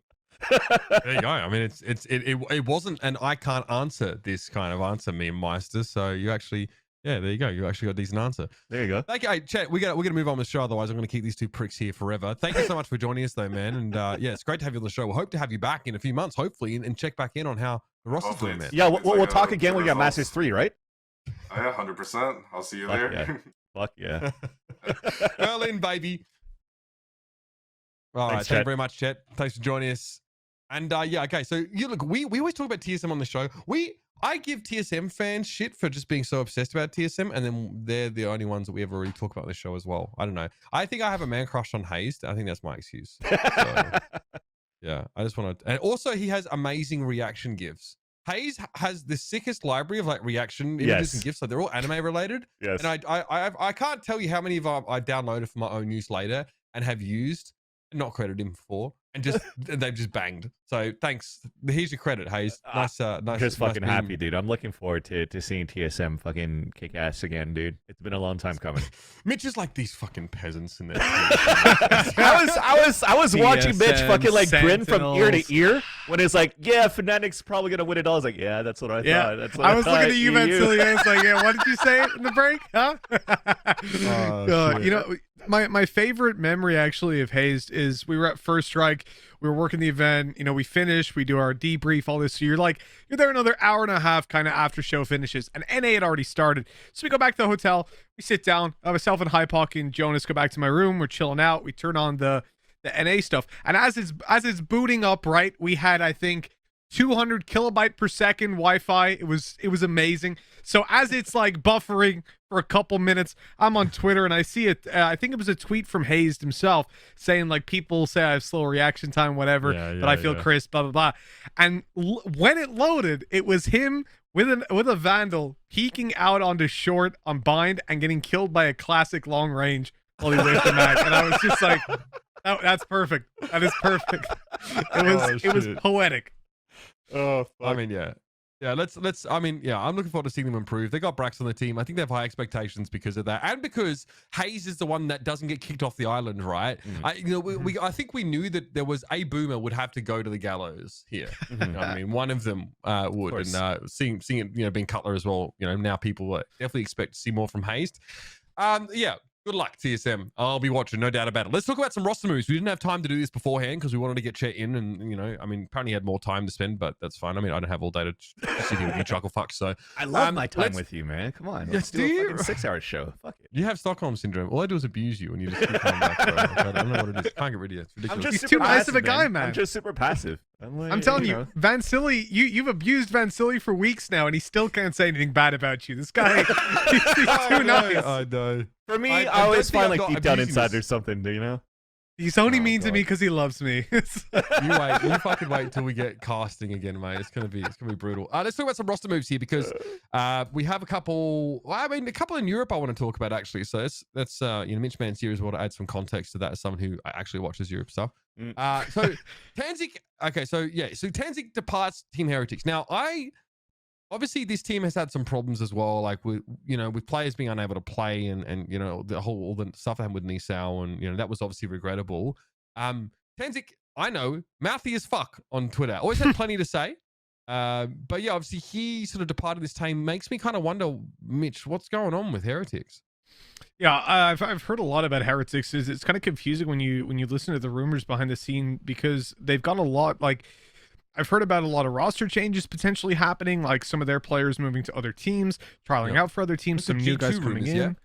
Yeah, well, there's G2. There's a couple of them going around right now. Obviously, they ended up removing Tana's was a pointed decision because they've picked someone else up, which we're going to cover in a little bit. Sure. So it was a change of coaching staff as opposed to just getting rid of what they had. And from what I'd heard, like he was doing a lot like in the managerial role and stuff. Like he's been very involved in this team from the start. So it's an interesting take because realistically, Heretics have still been a top performer within the EU region. They missed out on First Strike, but so did, or not First Strike, sorry, on Masters. But a lot of teams did. And I think it was a bump in the road. So seeing such drastic changes comes as quite a surprise to me. Now, hold on. You said we covered that in a bit. You don't mean that you know is it public who his replacement is on this team? Hold on. No. Yeah, it is. It's even on it's on VLR already. Oh, okay. So it should be. Well, I don't know if we had that slotted here into the runner show. So let's cover that now while we can. What's the next thing up? VLR. Yeah, hold on. Let's have a look. FPX. I mean, talk to us about the coach. Let's go. Okay. So FPX, they've parted ways with Jonta, and the reason for that is because Jonta's on Heretics. So he's been either bought, sold, moved somehow. He's over there now. So we have here is obviously this is the farewell from FPX. He was picked up by Heretics shortly afterwards, and he's been on that coaching staff for only a couple of days now. I think if I go to Transgressions, 5 days. So he's working with these guys now. Heretics making a change of coaching staff. I think this is, again, maybe not a necessary decision, but with Jonta coming in, I think they gain a lot. Like, this guy's super experienced. I was more surprised, to be honest, that FPX parted ways with him. And it makes me wonder, who have they got their eyes set on? Because with him departing, that means that obviously we're going to have Doombros stepping in and taking over the coaching role for now, at least as far as we know. Right. Because this is what he was doing for a long time, right? He was the analyst on this team for very close to a year, where he was putting in the time, making them the best team in Europe or second best to G2 for a long time before they eventually overcame them for a short period. Jonta comes in, Jonta's gone. I'm wondering, are they going back to the old ways? Is this like a permanent change that Doombros is just back in charge? Or are they going to be looking for a coach again? Or have they already got someone in mind? Because I doubt they've let go of someone like Jonta just on a YOLO decision, Yeah, I mean, it's interesting to see him sort of go under the knife. Obviously, we know that FPX, don't get what they want out of their sort of qualification. They don't get the Masters, and I think that was definitely a pretty big upset. Jonta is super experienced. He was like a 1.6 player, and then he coached. He started in 08, and then he coached like Flipside Tactics and a bunch of teams in CS:GO, right? So this guy has been a coach for a long time, and you can sort of see the structured play that FPX had. Now, I wonder if this is misattributed. Obviously, a lot of people sort of have Angel to sort of praise for the way that this team performed and how they played. Obviously, Angel has history with Jonta because of Hellraisers. Yeah, the roster that they were on sort of way back in Counter-Strike. But yeah, it's definitely a weird decision for sure. And I don't know. Yeah, I mean, do you agree, Vance, that there must be a replacement and it's not going to be Doombros? He's just more of an interim coach here, or I mean, FPS can you add anything to that? I feel that FPS still looks pretty good, and like if you have to try to go with the hopium of FPX, that they've always looked pretty good until they got to the part where it was very important. I think for me, FPX is kind of like where Envy's at. Everything's seems to be flowing well. The scrims are going super well. They shit on everybody. Then they get into the tournaments. It's looking pretty good. Now you get close to where you're close to qualifying, and it's just not enough. So now it's you want to add a little bit more. What do they need? Even the rumors looking at Envy was that Chet could have potentially joined Envy at the same time too as a coach, but he chose TSM. So I think FPX maybe could be at a point where they do need maybe a stylistic change in the coaching department. And it wasn't enough with Jonta, although they had that friendship and that camaraderie. But there could be possibility that they bring out somebody while Doombros potentially goes back to resume his role as a coach. Right? What's not to love about their fucking style? So they got 2-0'd by Gambit and they don't make it, right? Yeah. But I mean, Mitch, what are your thoughts here? Does this team need to change their style, or do you think they just got kind of fucked over and they got beaten by a better team on the day and didn't make Masters? I mean, Seems so reactionary. Yeah, the two losses they had. So coming into the challenger stage or the EMEA playoffs, we said that like Gambit and FPX, they were my picks 100%. Like they were the teams I believed would make it through. A shame they ended up facing each other, but they faced each other early on, and FPX beat them. They then lost to Liquid, who were one of the teams that fucking made it through. Looked unbelievable with Yampi just clearly not understanding the game, but just being so fundamentally good at shooting people with an operator that he could just destroy people, which is almost frustrating to watch a guy where you can see like mechanically, or at least in the nuances of playing Jet or playing certain agents, he hadn't got a clue what was going on, but then he was like, op go bang, you dead. Like it was insane. I don't think this is a team that needs to massively innovate. The teams they lost to are perfectly respectable. Gambit are an insane team. Defo had a lights out series in that game as well. One of the most annoying players to play against in scrims, in officials. It doesn't matter. He's just insane. And Team Liquid, same thing, right? It's like there is work to be done there for FPX, but it's not. They don't need to be, feeling like it was a disaster. It was perfectly respectable losing the way they did. And I think that Jonta maybe moving on is a sign that they don't like the change they made initially with coaching. Maybe they like the flow of it, because to be honest, like when I say Doom Bros, I think that they would have another coach purely because getting more eyes on your gameplay is always going to be better. And I think they will want to have that, right? They want to have a better system there. But in terms of capability, Doom Bros is 100% capable of coaching this team. He did it for, as I said, close to a year, and very, very successfully. He knows the game inside out, and he knows his players very well. So I don't think it's a disaster if they don't have somebody, but I would imagine that their sights are firmly set on another coach. Let's crack on here. We have a sort of roster pickup here in NA. Now, obviously, we know that Chet departs this NRG roster. So NRG picks up Josh RT, who isn't someone that I know a ton about, I'll be honest with you here. Yeah. So I'm hoping, Vans, you can maybe add a little bit of context here. Look, a lot of coaches aren't like big brand people. They don't get out there and they're not all over the place. They just sort of do the work behind the scenes. But already love his Twitter profile picture, Vans. What can you tell us about him? What, they Omen Pepe? No, at the same time, I'm allowed to have Pepes, all right? I don't get that with my current job, so I try and appreciate them where I can.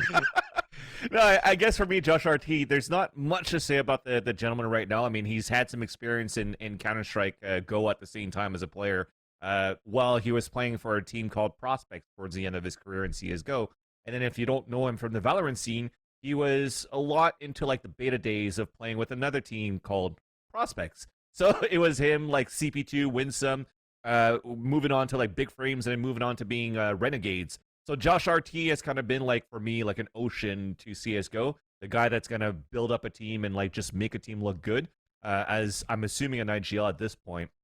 So there's not much to say about his track record of how much he's done with his results in CSGO nor in Valorant, but probably still has a good enough mind to be able to coach Team NRG quite well. I mean, NRG, we've talked with Chet before, they went through a revolving door of so many different types of players going through. Yeah. But I think now that they've picked up like Android and Tex and whatnot, I think now Josh RT might be able to help that team a little bit more, because they actually have been trying him out for quite a while now, I think, for NRG, even while Chet was still signed to the roster. So the past events that they've played has been under the trial of Josh RT.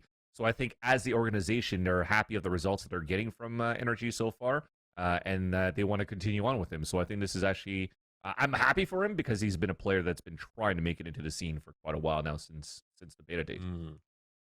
I like the roster. We talked about the NRG roster. Looks really good. I think like Tex and Android is pretty insane, individually skilled. Speaking of people who individually are awesome, we just got news. Wallah Habibi. Fucking We Did has left XSET. Yeah. Not a fan of this. Hello. One of my favorite players in North America. So they've moved into a sub role. Obviously, you can explore his options. But that's what I'm saying. You said that We Did is leaving, but if you're reading this tweet, it's we decided to move We Did to the bench. I'm like, what the fuck? So for me, like, We Did is like for me, honestly, is the face of XSET for the Valorant team. Like he's the one that has a great personality on stream. He's the one that has a great personality and following on Twitter. And is a fucking great player. I mean, he has, looking at the latest run that XSET has made, even though it wasn't far, We Did was the type of player that could flex into those different agents. Look at this. He's playing a fucking Phoenix on this map. And then he plays an Astra. He also plays a Viper as well, which is really good to have that diversity that Chet was talking about. So for them to depart with a player that has shown so much resolve or results, and even the agent pool that's so deep, it's a huge question mark for me. It has to be that they've picked up somebody like amazing then for XZ at this point. I don't know, man. It sucks. He's like, Chet was talking about Hayes being sort of the guy that sort of plays everything, and sort of in the last 2 months, he's played 8 games of Viper, 7 games of Astra, 7 games of Phoenix, 5 games of Sky, 3 games of Sage. The guy is, I mean, I guess there's a world where like you could sort of see a player like him as like a weaker point on this team, but I don't see it. I don't see it, man. Okay. So this is maybe related to something we're going to talk about maybe later on. It's actually not slotted into the show, but I think we mentioned that JC Stani had departed Immortals, right? So true. and so obviously Rustin Silver in the chat sort of brings it up. This is, I mean, okay, if there's anyone that could sort of replace Weeded to a degree, but I mean, Stani. First of all, remember how we talked about this last week? He said he'd play anything, right? Like Sentinels, he'd play duelist, he'd play controllers. IGL. We know he fucking hated playing Cypher. We know he hated IGLing. So, that's on record. So obviously he wants to get picked up. But is someone like JC Stani an appropriate replacement here for someone like we did? Honestly, I think they're both great players. I really like them both. But Yeah, same. they don't seem like the same guy really to me. So far, I haven't seen, unfortunately, JC Stani have that deep of a agent pool most recently, right? He's been doing a lot of Omen, I guess, in the past with Immortals throughout the year of 2021, but also maybe towards the end of Immortals before his contract ended, he started playing a little bit of Jet, which is great. So that's a duelist and a controller. But if you're going to go into XSET, you already have another Jet operator in Pure. So are they going to look into the same style as what Chet was saying, where the players are not going to switch into individual or different roles in different agent composition, really test things out? Because as I talk about, we did changing to different agents. Aaron also started changing a little bit too. Him being usually just a Wraith player, started playing a little bit more Astra. So that might change as well. If Aaron's going to stick over to the Astra, then you might have room for JC Stein to come into a role that could help him out with the controller and the duelist agents that he's able to play. Obviously, sort of related and maybe also potential is that we know that Boy left Andbox, right? Yeah. What is Boy's agent pool though? So that's it. Omen. He's right. I think he's tried a bit of Sentinel. I think he's played a bit of Cypher, sorry, towards the end of his career with Endbox, and went back to an Omen. But I remember vividly Aaron, when I think they were playing as Pretty Boys or something like that before. I can't remember exactly the name of the roster before they got picked up by Endbox. But I remember praising Boy a lot to being like a consistent fragger as an Omen. 2-3 kills with whatever in rounds, even on Bind. I remember specifically being good on that map.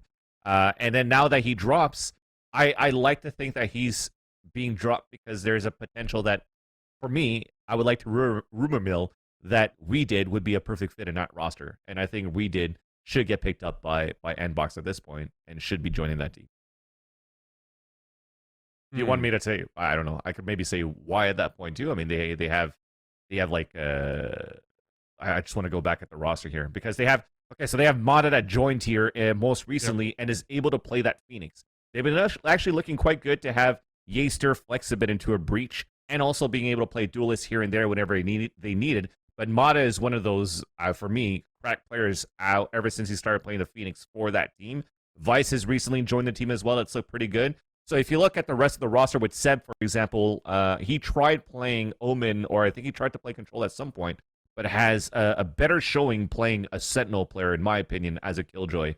Okay. So I think having We Did now coming into the roster, being able to play the Viper and a controller would be a great addition to the team. And I think even back then, you were mentioning here, Mitch, that We Did mention in an interview he wanted to be a mini poach, and that would be so cool if he's able to join Endbox at that point. Picked up Viper actually, because I think he really looked up to Poach. It was an interview on runitback.gg, which I found really interesting. I think it was leading into like, I don't know, the last Masters or something like that, because that was when like IMT and LG were actually looking really legit. Yeah. Okay, interesting. Well, we'll circle back to that idea because obviously this is the time for like a lot of these roster shuffles for teams that don't make masters. Yeah. So we'll be talking about this stuff for a few weeks. On that note as well, we know that nature. Nature doesn't. Sorry, the timeline of this is kind of weird to me. Nature is not playing on Immortals because of like a medical reasons. I think I don't know what something like that, right? Yeah. And then Rossi looks really good, especially on the Astra.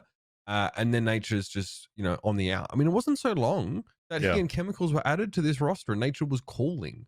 So now Gen G snaps him up. Mm-hmm. Would be great, actually, now at this point. What is it going to look like for Gen G at this point? Because Nature, when he played with Immortals, was playing that Cypher / Killjoy, IGLing for the team. Gen G's IGLing has been pretty good with GMD, but GMD has also shown that he was really good playing as a duelist back then too in the beta days of Gen G. So now if you especially right, sorry, keep going. Yeah, sorry, I was gonna say, like, if you're gonna try to bring Nature in as and continues as a Killjoy or a Cypher, for example, then you could take Kusa out into a role that could actually add a little bit more results, or not necessarily results, but more fragging power into what he could do in other utilities as different agents, because Kusa's still been looking pretty good for Gen G so far. So I think this allows like a huge composition change for Gen G. Yeah, it makes sense. It's like, obviously Huyn gets made inactive and then they pick up a Sentinel player. And I'm thinking, wait a minute, that's not a 1-for-1 change. Something else has got to be changing on this roster, right? And yeah, maybe seeing Kuster actually moving from the Sentinel role now into like a duelist or some other role would be really interesting. Because I think we saw this from so many players that come over from CS. They start off playing like a Sentinel role kind of thing. I think Brax was the opposite. That or Smokes. Yeah, exactly. It's like, where are you most safe? Like Ethan came in and started playing Omen. You know what I mean? It's like you just do the thing, right? You know what I mean? These smokes are really easy. You don't actually have to aim them. You just like look at the map and click, and they just appear. That's sick. It's like, oh shit, that's fucking dope. I could focus on just, I don't know, getting mad bank from these teams because I have a CS pedigree. So that's it kind of makes sense now that you lay it out that way, Vance. We're gonna bang through this because the last one here has some pretty big implications, because recently we found out that version 1 can't play with Whippy. This is huge news because Whippy was a huge part of their oppressive Viper play. On maps like Haven, no one gets anywhere because Whippy actually positions his Viper ball so far forward on the map that to even try and get information means you have to push through it. So you take damage and also you don't know what you're poking into. That seemed like version 1, like they were really good at adapting to what was strong right now, the post-plant setup, and Whippy is a big part of that. This is brutal stuff for the team that, probably has some pretty high expectations after who they beat on their way here. This is kind of funny because it's bittersweet for me. Like, on the one hand, I really, really hate the fact that we have a team coming to Iceland and potentially giving us another excuse on why EU isn't the best. They wouldn't have won if we had our full this lineup, motherfucker coming on the show for this shit. But why it's sweet is because I remember Jammies from what I think was the very first tournament I did in Valorant. This is going literally back 1 year at this point. He was playing on Team Smoke Easy, and I fell in love with Viper because of this guy. It was on Split. He had one-ways everywhere. He was just wrecking people with it, man. He was so good on the Viper. So I'm over the moon to see him get a chance to shine on the international stage at the first big event.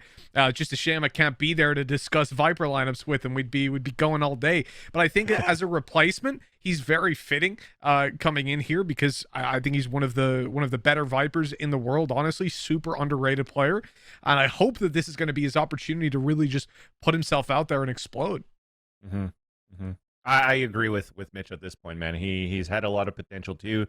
He's played some Jet as well with Beast Coast. He's had a great run actually with Beast Coast so far. I think it just makes sense.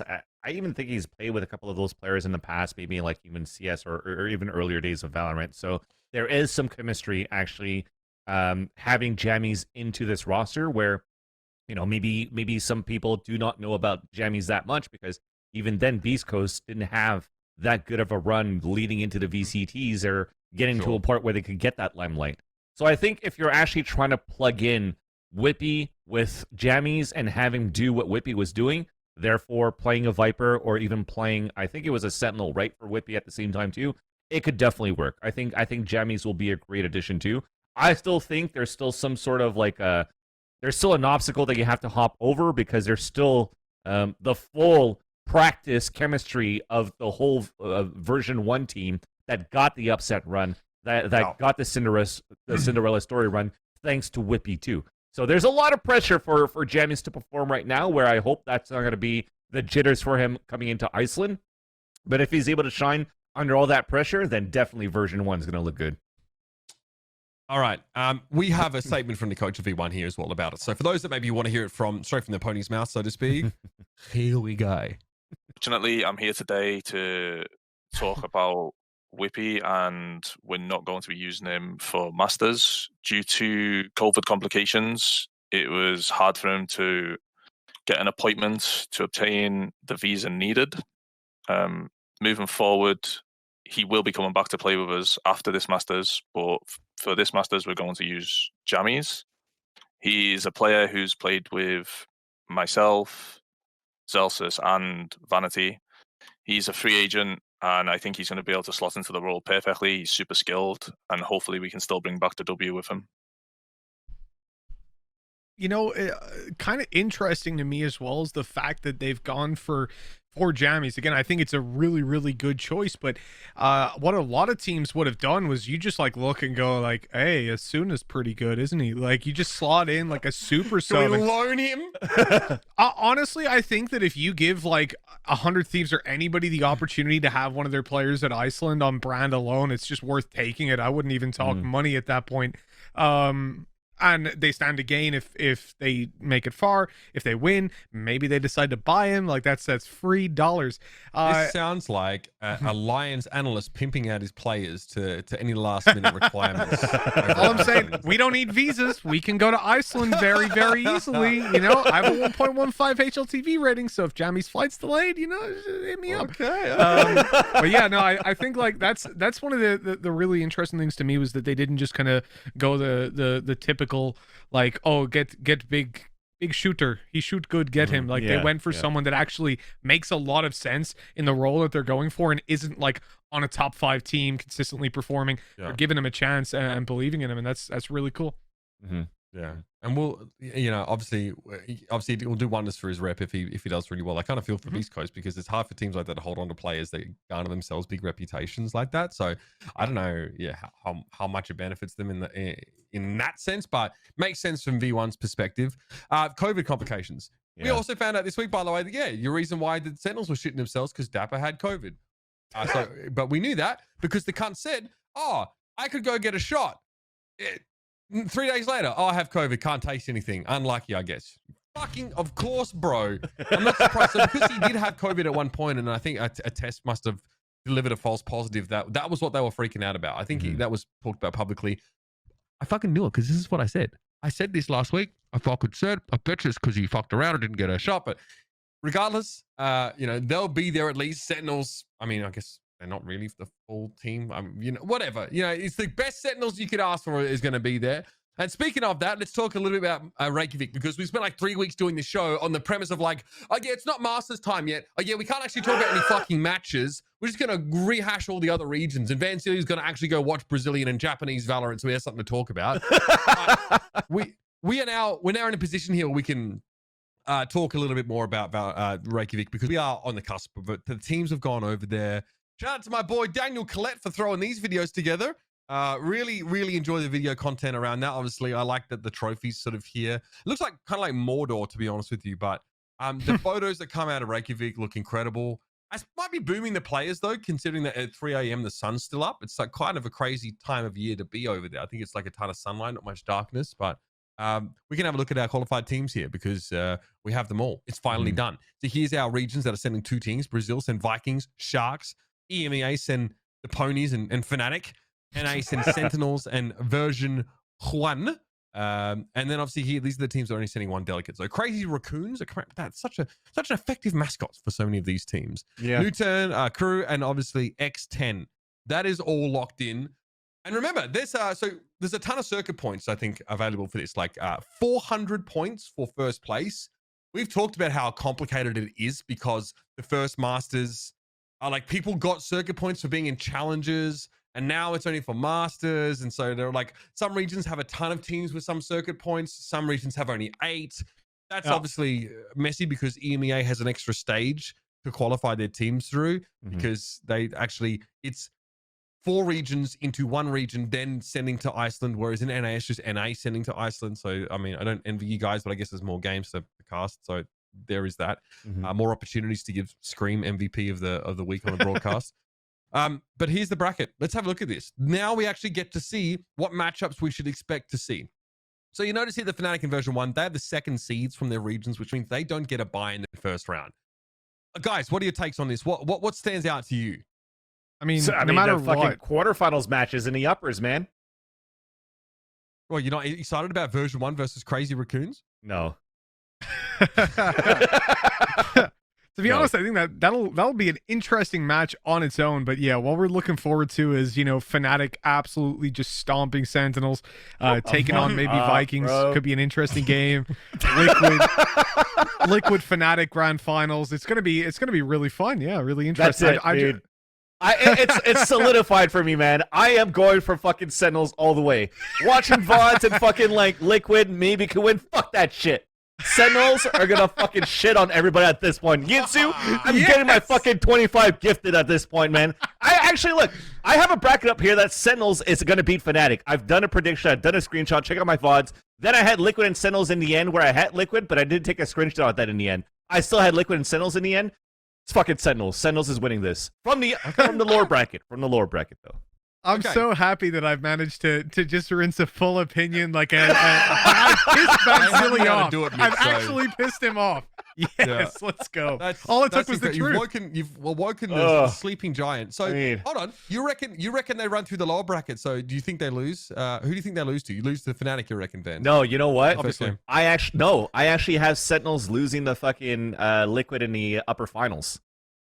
Yeah. So at this point, so Fnatic versus Sentinels. Sentinels wins. They play versus Vikings. They go into the upper finals. They place against Liquid in the end. They lose, beat Fnatic in the lower finals. Then they have to beat Liquid in the grand finals. Right. Okay. Well, we'll do our predictions in a sec. There is a chance for us to look like absolute papesias later on. Here's the schedule, by the way. So for those that are wondering how, where, why to watch the games, I think you already have the why answered, but this is in PDT because fuck Europeans. You just figure it out. It's not my problem. All right. America. So Monday, May 24th, 8 a.m. PDT. This is great. I look after Griffin in the morning, so I'm going to watch these games. So yeah, it's only 6 days away. Monday, Tuesday, Wednesday. It's the whole fucking week of games. That's great. I mean, I guess somehow I'm going to have to find a way to also stay relevant in Overwatch while I watch these games. So fucking wish me luck on that one. There's obviously a ton going on there, but the teams have arrived already, and some of them look like they're really enjoying themselves here. Here's the Liquid boys looking pleased. There's some serious Parker action going on here. I mean, Team Vikings must be feeling the chill right now, of course. Yeah, I mean, I always exciting to see Brazilian teams that land. This is obviously new turn who have made it. Yeah, gotta wear your jerseys out in public here. The Fnatic crew. All looking a bit of sun out there. They're at boot camp. They're in Malta, right? That's in Malta. Yeah. Bastards. That's kind of lit. Here you go. Crazy recruit. They can only find 3 of their players. Stop. But, they've lost too. They'll give them control. Still have a better chance. It's than their Korean Sentinels. players, actually. I would assume that it's their 2 Korean players that didn't make it. So. Right, that makes sense. Yeah, they probably couldn't get. It's not like they can fly the Korean players to Japan for a fucking photo shoot and send them all on. So they could. That was probably before they left. They still managed to look pretty cool in their photos. So good on you. You guys have some mad different hair color that's kind of lit. Yeah, I mean, Anita Sarkeesian's probably a fan of that as well. So let's talk about our predictions now because the teams are ready. We have already heard some rumors from scrims, right? Which is great. I kind of love this. I don't know what you guys have heard. Anything for the rumor mill here? Yeah. The odds are released here, by the way. Can I just say the new turn odds are pretty good. Like, would I take a bet of $15 odds? I might. Just a floater. 6% chance to win. I mean, that's the fact that new turn are so heavily disadvantaged, but version 1 are put up there really surprises me. Like Sentinels, Liquid, Fnatic, they are the top 3 teams. Fair enough. Not going to argue with that, but I really think new turn are like my number 4 with potential, with like upset potential there. So I'm surprised. Like they're so far down right now. Yeah. And I'm not casting, so I can bet. I'd take a floater on Newturn just to see what they do. But I mean, you guys still have to put your money where your mouth is in some sense because you need to make your predictions. Let's start with the obvious. Mitch, you've made it pretty clear where your allegiances lie. Yeah. We're with Fnatic 100%. 100%. Sorry, not if I can pick the loser, it will be Sentinels, but I'll be nice for now. I mean, I think everyone's a loser if they're not a winner, right? But okay, I want to know quickly why you think it's Fnatic over Liquid, for example. So Fnatic over Liquid. Liquid for me, they've been innovating a lot. I love seeing Yampy actually play something that isn't a jet and play it well when it came down to Killjoy. But ultimately, I just don't think that they've got the depth that Fnatic do. Obviously, Liquid did win the BO5. They came out top seed. But to me, when you put Fnatic at a boot camp, you give them 10 days to prep, they're just one of the scariest teams out there. And I'm sure they've got a lot up their sleeve because these are the ones that the team that pushes the meta in the EU, that innovates and tries new things. And I haven't seen Liquid really do that since they tried to play an insane comp with no smokers a while back, and it backfired massively. All right, Vance. Now you've been awoken. Finally, we've managed Fuck to that shit, stir man. some Sentinels all the sense of fucking way. dormant vitriol inside you. Maybe your ancestors were wronged, and the Book of Grudges has finally been opened, and maybe you've just awoken. So opening my tell us fucking about your closet, prediction. and then the fucking jade sword of my ancestors is fucking coming out, and it's fucking like written. I'm shedding out the sword, and it says, okay, there's an S there, there's an L. Okay, so it spells out Sentinels all the fucking way this time, dude. So we're gonna get it this time, man. I'm believing. No more of this, this and that. We're fucking going Sentinels all the fucking way. I don't even fucking care about why. It's just they're gonna fucking win. Wow. Okay, so what we've done, we've actually just awakened his animal brain because his analyst brain is fucked off for the weekend. But you've at least so it's like we can't get an emotional but also academic Vansilli at the same time. One or It's the like other. Jekyll and Hyde kind of shit. So okay, hold on. I have to justify this right now. So now you do. Scoots and Tormented by Gnome saying I spelled out Slentinels. That's SL. no, so because it was gonna be SLEN, so it was like it was spelling backwards and you fall out the sword. So when you left and right, it goes Sentinels. That's too meta, dude. Man, you Like, guys are can't- fucking peanut brains in the fucking chat. I mean, why did you? Okay, first of all, jade sword with sentinels carved into it. That is wow. That's some special shit, man. That's like a Michael Bay fucking. There we go, Slentinels. There we go. Nice job. So it's up to me, I guess. I have to. Listen. I'm from a region where people constantly, time and time again, get punished for underestimating Korea. I reckon Newturn is an outside chance to take it away. So I will predict them just because no one else is, and because every time I predict against Korean teams in Overwatch, I get fucked on, and then I get their fanboys just like, literally all they do is they just tweet fucking gifs of K-pop stars at me. Like, well, anyway, and then they just post pictures of K-pop star. I'm just so sick of it, bro. I don't know how to respond to it anymore. So I think Newturn are going to win. That's my prediction. I mean, Fuck I it. hope. Oh shit, hot take. The one thing I hope that's coming out of this is as soon as we finish this show, everybody starts tweeting K-pop stars at Uber. I hope that his ad is right there. So let's do it, chat. Let's go. Oh I don't yeah, understand. I don't understand. Like, I don't understand the K-pop fandom, and there's so much overlap, by the way, between K-pop fans and Overwatch fans. Look, there are some fucking degenerates. I want to see at least 56 tweets to Uber right now. I'm in gonna this block chat. you all. Literally. Minimum. No, straight up. I'll hit up my boy Richard Lewis. Be like, yeah, what's that technology you used to just ban every just block every? He's like, oh, actually, I just pay a bunch of lemmings and they just fucking hit the same button over again every time someone mentions Overwatch. Okay, that's fine. I'll get them on my account, make it happen, sort them out. So there it is. All right, voting chat. Who is right? 1, 2, or 3? Obviously, I said Newturn. Vansilli said Sentinels. Mitch says Fnatic. So you in chat, you have a chance now to weigh in your thoughts. 1, 2, or 3 in the chat to vote, and we're going to see where the sort of people are voting right now.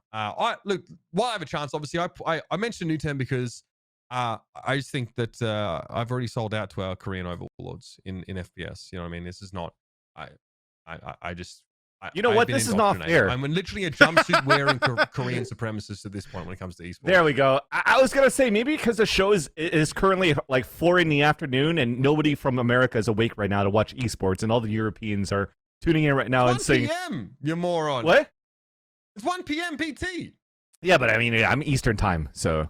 And 1 p.m. PT, even worse. It's too early. It's too early for the West Coast guys to wake up to watch to watch some fucking esports shows. So nobody's voting for fucking Sentinels right now.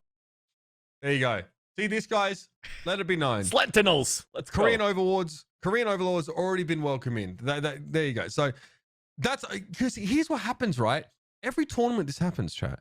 NA and EU get so focused on shitting on each other or shit talking each other that they just don't see these teams come out of nowhere and just fucking lay the dick deep dish pizza down. no one's ever ready for that shit. You know what? And then it happens. All right. If Korea gets first, at least according to this, NA's gets second. So I'm still happy. It still means that I win my bet versus Yinsu. That's true. You would win the bet. Let's hope you can dry your eyes for 25 subs, bro, because y'all have been. There's a big build up into this, and if NA doesn't deliver here, I'm telling you, the heads are gonna roll. Look at what's happening right now in MSI. Yeah, they lost to the fucking Oceanic team, bro. Like the team that doesn't even have like a proper riot run League of Legends region, they got pooed on. North America had better turn up. There it is. Hey, my prediction. Okay, wow, so many new turn fans. That's kind of wild. You're a bit out there. Guys, great to have you here. Let's get some final thoughts before we wrap up the show and send everybody on to find content that actually has an academic foundation. Well, I'm just first. looking forward to seeing EU dominate. Like in all seriousness, though, actually getting to see the melting pot of styles is going to be really fun. Chet was touching on it earlier, saying that everybody has a meta that works for them. Within teams, within their regions as well. There are their own micro metas. I think when you look at the Brazilian guys, they've been pulling out Yoru, so we know they're in last place.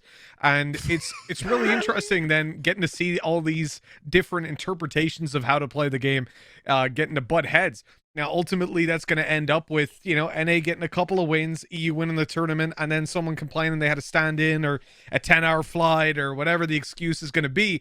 But we all know what's really going to go down. We all know why. And that's all that matters. EU number one.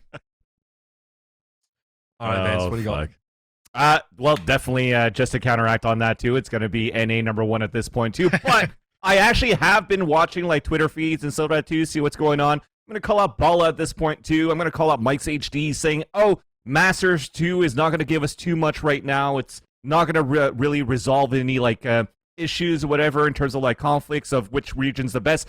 Fuck that, man. Are we trying to take away from Vision Strikers not qualifying, or are we taking away from Newturn, actually, that was able to qualify at this point? Are we going to take away from Crazy Raccoons because he beat Absolute Jupiter? Are we taking away from version 1 because they actually beat FaZe and they actually beat 100 Thieves and Envy and all that? We can't take away from that, dude.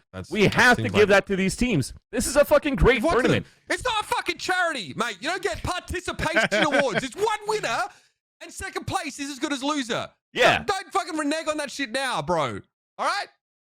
See? You say Sentinel's going to win. All right? You're going to be like, no, but these guys have worked so hard to get here, bro. All the hours. Oh, my God, dude. Oh, my God, Habib. Look at these stooges giving all these teams shit, but they work so hard to get to Iceland. Fuck it, they got a holiday. They went to Iceland. All right? No one's leaving their country right now because of COVID. So, that's their participation award range. You got to stick it to them, all right? Oh, my God. So, NA number one.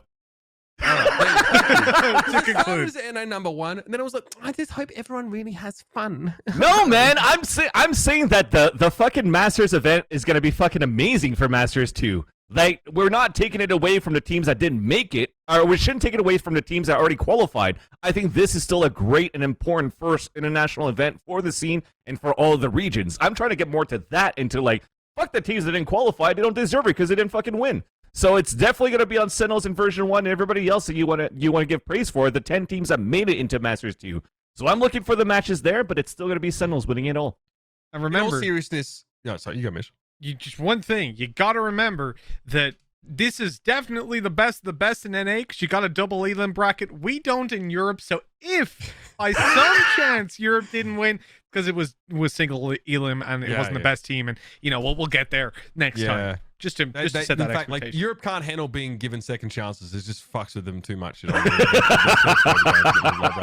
all seriousness, though, like, look, congratulations to the teams that made it a huge undertaking to bring all these teams from all around the world. Like, we saw the flowcharts of how these teams qualified. So I think this is a great opportunity just to express gratitude to the fact that this can even happen right now. We can have a LAN. The fact that the teams got there safe in one piece, mostly. And now we can actually experience, finally, all of our regions playing together on LAN. I think that's fantastic for the scene. So absolute kudos to the teams who made it, but also to Riot for making it happen.